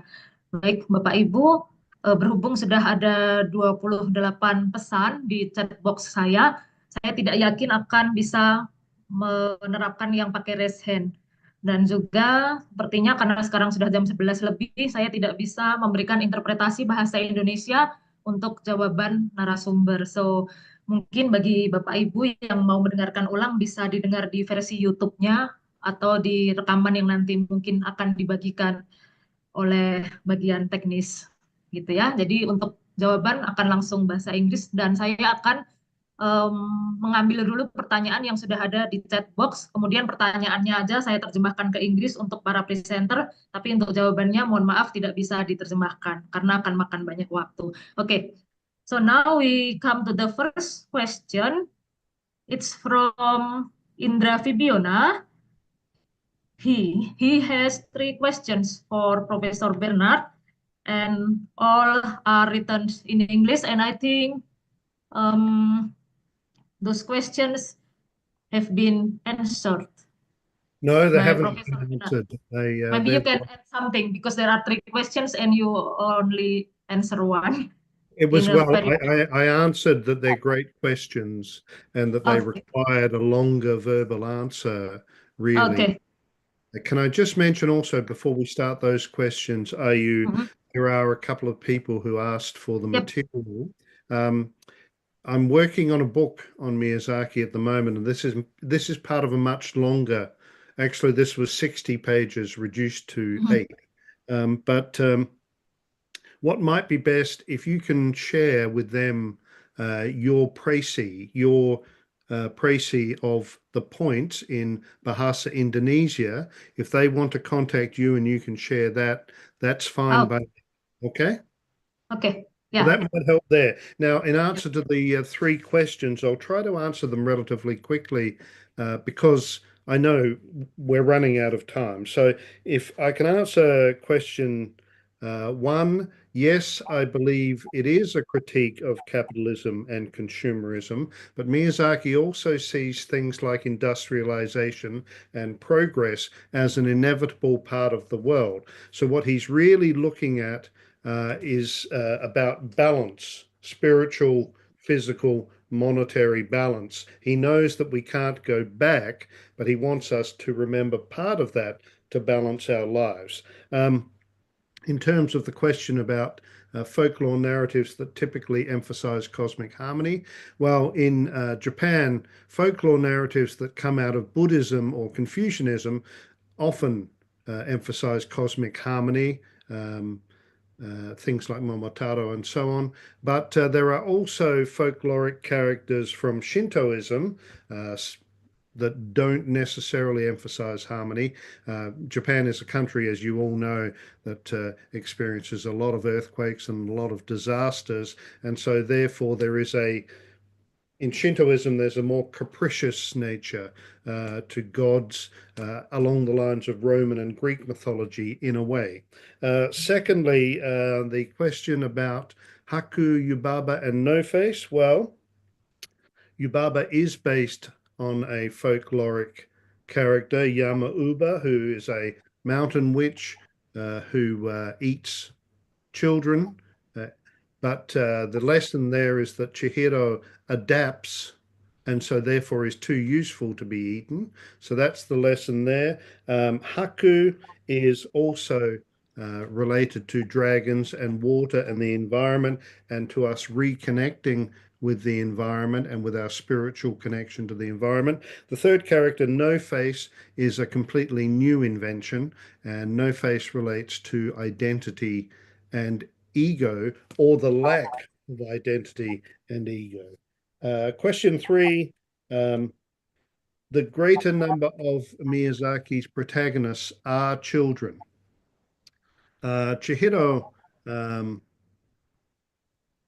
Chihiro is possibly depicted as somebody who is apathetic, but regains a sense of purpose. And for Miyazaki, the 80s and 90s impacted on the sense of purpose in the Japanese people because of consumerism, etc. Chihiro recovers purpose, but we don't know at what cost. And this is very similar to younger generations now having to pay for the super aging generations of Japan. The older generation is much larger. Younger generations are feeling the pressure of paying for pensions, paying for care, and so on. So there's a social reflection there as well. I hope that's answered it. Yep, thank you. So we move to the next question. Pertanyaan selanjutnya dari Bu Sastri dan sudah dijawab di chat ya Bu. Jadi langsung masuk aja ke pertanyaan berikutnya. Dari Mas Ulil juga sudah dijawab di chat. Kemudian, oke. Pertanyaan Bu Sastri yang kedua. So, she is asking about the character of Chihiro that saves her parents. The situation is really little bit different with the situation in Indonesia, because in Indonesia mostly the folklore tells that the parents or the adult save the young. Okay, so I think it's not a question, but just give comment. It is good that Hayao Miyazaki portrays the kids that save the parents, because in Indonesia, mostly the parents or the adults save the kids. Okay, thank you for the comment, Bu Sastri. Next question. The question for Sharifah. How important is the gender how important is gender in social life in Malaysia? Is there any debate about pro and cons in the society or not? Because this gender issue implicitly portray the social life. Okay. Yeah. Maybe you can answer it in a concise way, Dr. Sharifah. Yes, The thank importance you. of gender. I mean, of course, it is highly relevant, right? And I think that even at the institutional level, we're now increasingly being asked to address SDG 5 as much as possible, which has to do with gender equality and reducing inequalities as part of our curriculum. So even at that level, we are expected to integrate, these discussions into our syllabus as much as possible. And of course, at the societal level, it is hugely important because they have implications, right? Not just in our political lives, in our policy, in our debates in parliament and all that. There's a long way to go, right? Certainly, these stories are just a way to begin the discussion and to start our young people on the right path to asking these important questions. With the idea that eventually they can move on in their roles as adults to tackle these social issues. Yeah. I think it's the same in any developing country. I'm sure Indonesia also is facing a similar challenge. Yeah. Yeah. Yes. Okay. Thank you. So the next 3 question is for Dr. Herdiana.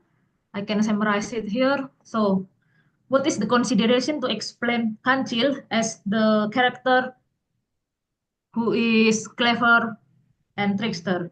Because some people said that Kancil is the manipulative figure.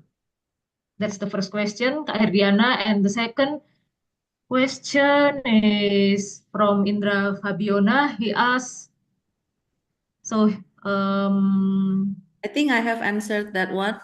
yeah, oh really? Yeah. Okay. Yeah.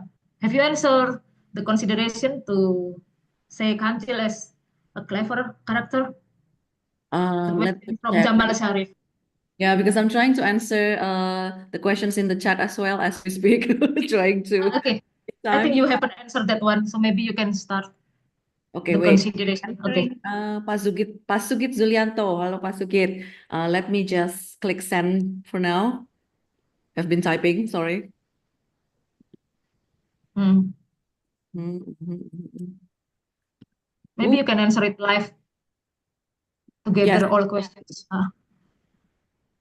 Come again? Sorry. Just Maybe you can answer those questions live. yeah. So for some of the questions I have answered in the chat, some in English, some in Bahasa Indonesia. I think the one that you mentioned was from that I haven't answered, Pak Jamal Sharif. Jamal Ya? Sharif, yeah. Okay, Yeah. got it. Thank you for the question, Pak Jamal. Allow me to answer in Bahasa Indonesia, Bernard and Sharifah. Pertimbangan apa yang dapat dipakai dalam menjelaskan tokoh kancil sebagai cerdik dan pandai? Ini berdasarkan folklore, ahli-ahli folklore, Pak Jamal. Jadi ahli-ahli folklore, tradisi lisan gitu ya, yang sudah menerbitkan penelitian mengenai kancil. Tidak hanya di negara kita, karena kita memang berbagi cerita ini dengan wilayah Asia Tenggara. Itu ada kesepakatan gitu ya bahwa kancil itu merupakan perwakilan dari tokoh trickster, tokoh cerdik pandai itu tadi yang kita butuhkan sosoknya dalam masyarakat untuk selalu mempertanyakan gitu ya, mempertanyakan otoritas. Nah, saat dia mulai diceritakan ulang untuk pendidikan anak-anak, kan dia diubah jadinya ya, seperti yang sudah dilihat di presentasi saya tadi. Sebenarnya dia bukan manipulatif atau mengajarkan hal yang buruk gitu kan. Tadi itu fungsi awalnya adalah sebagai trickster. Dia berusaha untuk bertahan gitu kan, tentang resiliensi, survival gitu ya, bertahan dari predator-predator atau berusaha mengalahkan predator gitu. Jadi cuman dalam penceritaan ulangnya itu kan sering disimplifikasi ya. Jadi yang ditekankan hanya kecurangannya atau cara dia mengelabui gitu. Padahal ini adalah menurut saya titik tolak yang sangat menarik bagi anak-anak untuk jadi bahan diskusi gitu. Mengapa dia melakukan itu gitu. Itu saya jawab juga untuk pertanyaan Pak Sugit gitu ya, tentang cara menggunakan cerita-cerita trickster gitu bersama generasi muda. Jadi kalau soal bicara pendidikan karakter sendiri kan tidak mungkin garis lurus gitu dengan apa yang kita baca lalu langsung kita tiru gitu. Karena ada banyak faktor yang mempengaruhi perilaku kita sehari-hari. Begitu juga dengan generasi muda. Itu saja mungkin Pak Jamal, semoga menjawab. Atau bisa lihat juga jawaban saya ke Pak Sugit dari UNS, di bawah, agak di bawah, agak mirip-mirip, mungkin bisa menjawab juga. Terima kasih. Okay, thank you. So there are some participants ask you three to share your materials. Is it okay? Will The that be PowerPoint fine? slide, I mean. Maybe we can ask Bernard and Sharifah now. Is that okay with you if we Yeah, share? that's why. It's okay to share. Probably the best thing for me is to share the précis in that IU has done in Bahasa Indonesia, because this is part of a larger thing that is going to be Oh published. yes, the book. Yeah. Yes. Okay. The book, okay. Yeah, the same for me. I'm still working on some of these. So you can do the summary, but if they need specific links, just let me know. I can share certain texts. And of course, the film is on YouTube. It's, public access and anybody can watch it. The stories too are available in the volume. So they can be purchased. I can share the link with you as well. Okay. Yeah. Oh, just one more thing. If if somebody needs my email address or wants to contact me on a specific question, that's fine too. You can hand that. Okay. So I'm allowed to share your email address, both of you, Sharifah and Bernard. Yes. Yeah. Yeah. Email address and the précis in Bahasa Indonesia. Thank you. Thank you so much. Okay.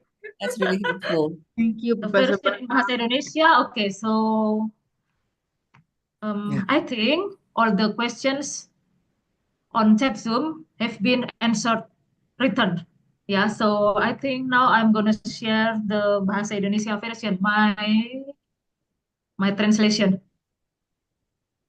But I'm sorry. Okay. Hold on.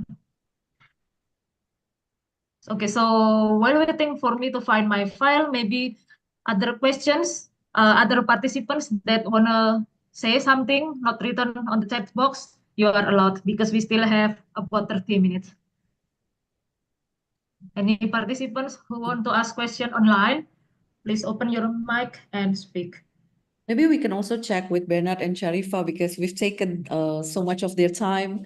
I did say only 2 hours, so Yep. maybe how long more? Just 10 more minutes. Yeah, Yeah. maybe another 10 minutes. Yeah. Thank you so much. Oke. Ya. Ayu mungkin bisa invite kalau ada yang mau bertanya langsung, jadi lebih hidup. Sudah, Yang Bu. sudah. Sudah. Yeah. So is it okay for Bernard to get more about 30 minutes? I think it's almost 2 p.m. in Tokyo, I think, yeah. Just 10 It's almost minutes. 1:30. Your lunchtime. Your lunchtime. Yeah, that's okay. That's okay. No Okay. problem. Yeah. You're so kind. No, that's okay. That's okay. I should, like Indonesians and Malays, I should fast a little bit more. But it's already finished here. Too much idle fitri for me, I think. Now we're feasting. Yeah, exactly. I've answered a question from Mas Iswanto. I think maybe Sharifa can help me as well. So Kancil story exists in other Southeast Asian countries, right? Do you call it Kancil as well in Malaysia, or is it Yes. Pelanduk? We call it kancho. Kancil. I Yeah. think Pelanduk in the Philippines then. Landuk. It's also a cultural icon because I don't suppose people even use money anymore because it's all like gone online and cashless. But I have a sentimental appreciation for the coins because you can see kanchil it's engraved on the surface as part of our currency and also on the notes, right? On the paper notes. Oh, okay, that doesn't happen in Indonesia. We don't have kancil in our banknotes or coins. Yeah.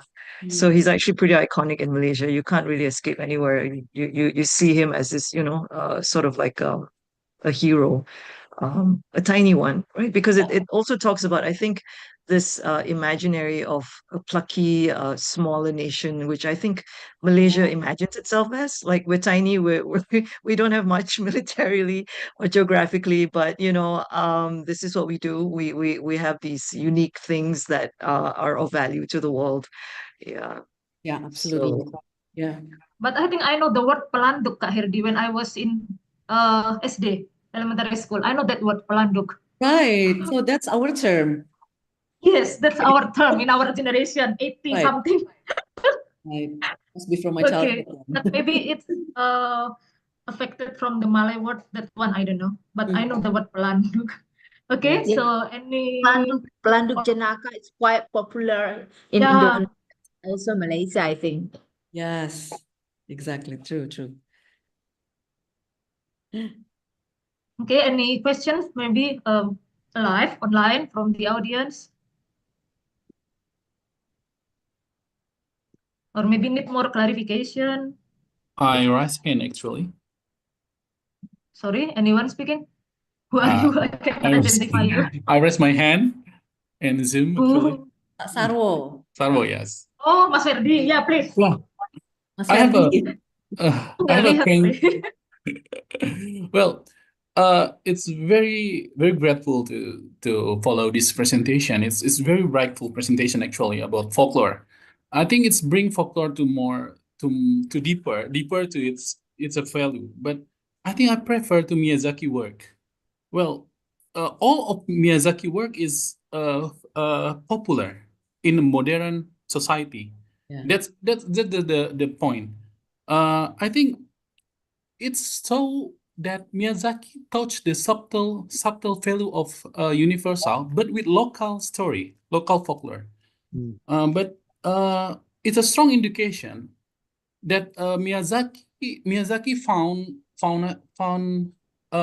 how folklore can be relevant in modern life. I think it's a big challenge for folklore today, especially in Asia. So what we can learn from Miyazaki work actually? Yeah, I think we can learn that folklore, of course, folklore tales have to be preserved in their original form, but they can also be adapted. And some of the lessons in original folklore perhaps don't hold as true these days. They're interesting as an antiquity. Sometimes they're very relevant to today, but at other times they're less relevant. And what Miyazaki is able to do, because of his fertile imagination, is to not only adapt folklore characters but invent his own folkloric characters, and that's probably part of his appeal. He also has an uncanny skill at connecting to the child in all of us. When we see things like when we see Ponyo eating the noodles, or the children excited about Totoro, we remember that we were excited once and we weren't always old and cynical. So that's his skill, I think. Well, can I ask more questions, actually? Well, I will compare it to Disney work of animation.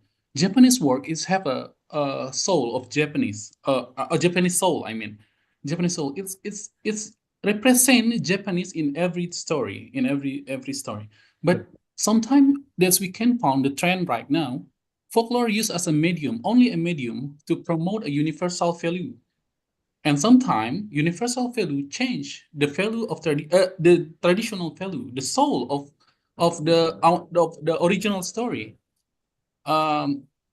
So how that's I think the best part of Japanese animation, and it's hard to copy it. It's really easy to use folklore as a medium to promote a universal value. I mean, universal value is like feminism, actually, but sometimes it's change the real value that bring by its original story.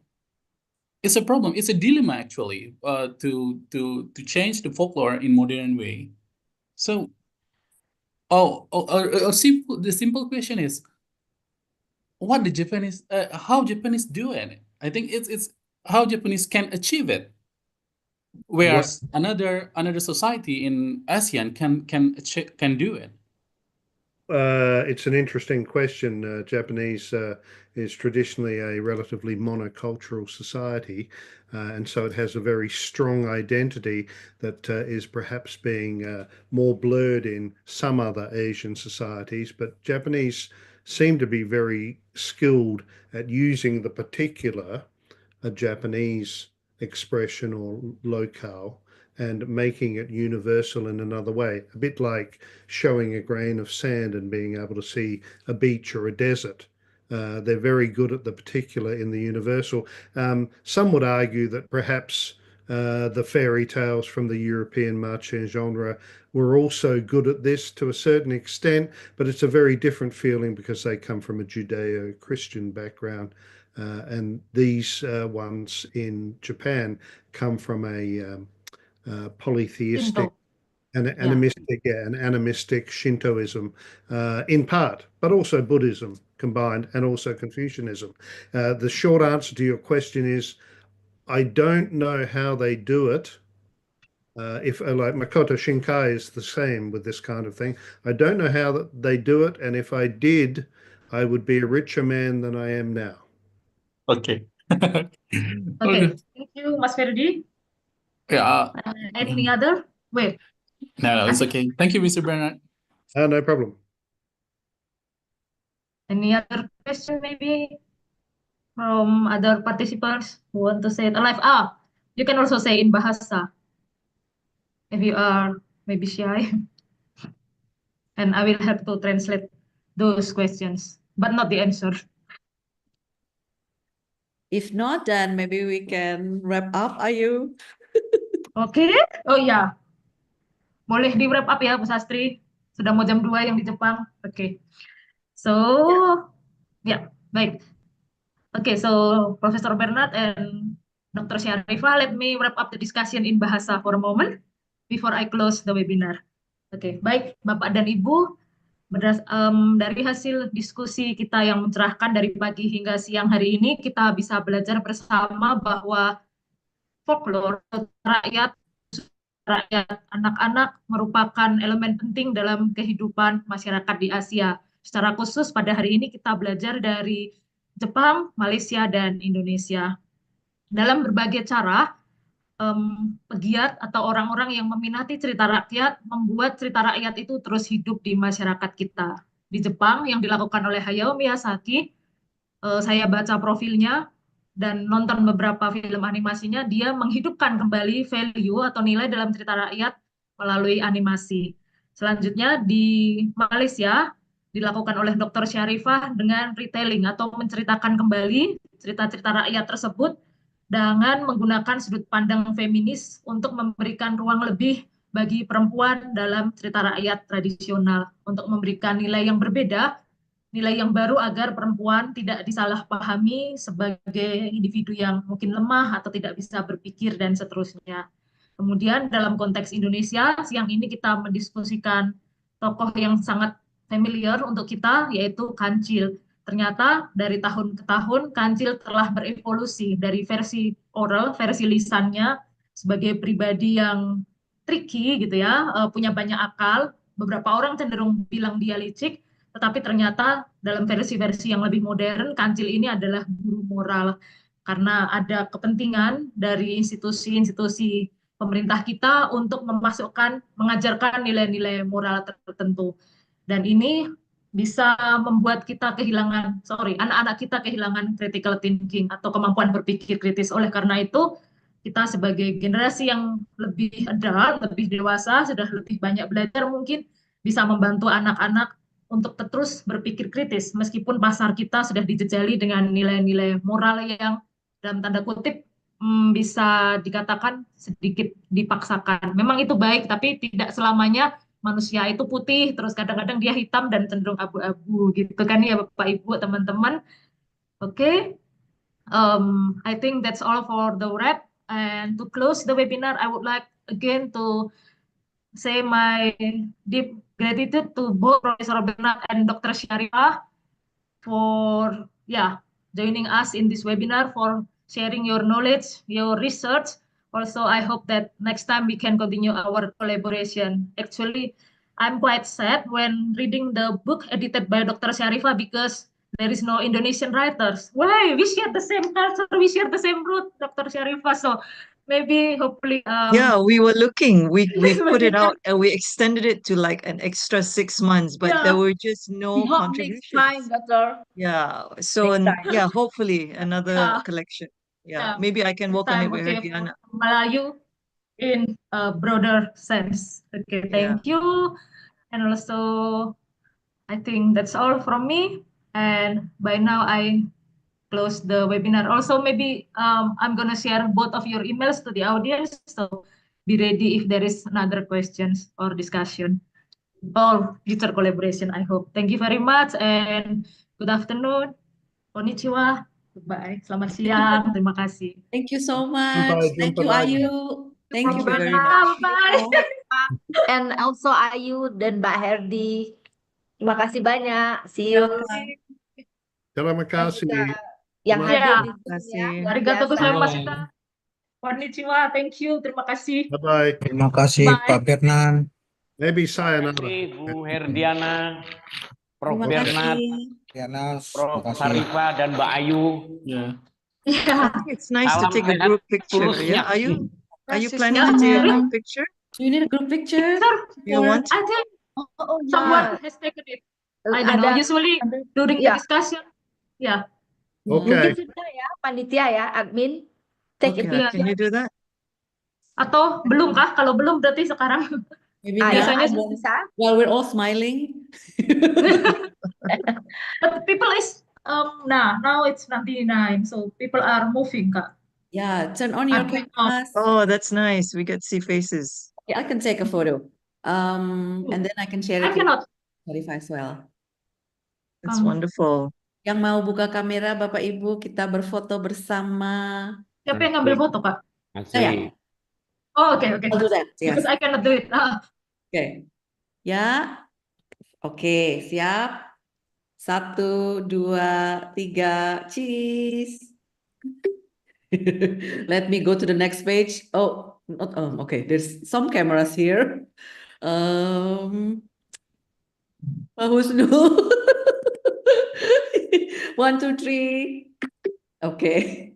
I think 2 pages only. I do have page 3 and page 4, but somebody, open their camera. The background, no faces. Yeah, no faces, so it should be fine. Okay. Yes, group photo done.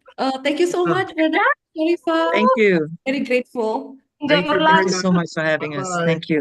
Bye. Bye-bye. Terima kasih semua. Ya, terima Terima kasih, Bu. Sampai ketemu. Izin live ya. Ya, Sampai Izin bertemu semua. kembali, Bu Herdiana Hakim. terima kasih, Pak. Sayang sekali. Karena teringat masa kecil, teringat dongeng ayah ibu masa lampau. Jadi saya ikuti bawang merah, bawang putih, bawang goreng. Ini si kancil, si kijang, apa semua. Terima kasih Ibu Herdiana. Masih relevan ya, Pak, ternyata ya. Oh, sangat relevan. Mengingat memori saya ke masa lampau. Asik. Sama-sama, Pak. Terima kasih juga.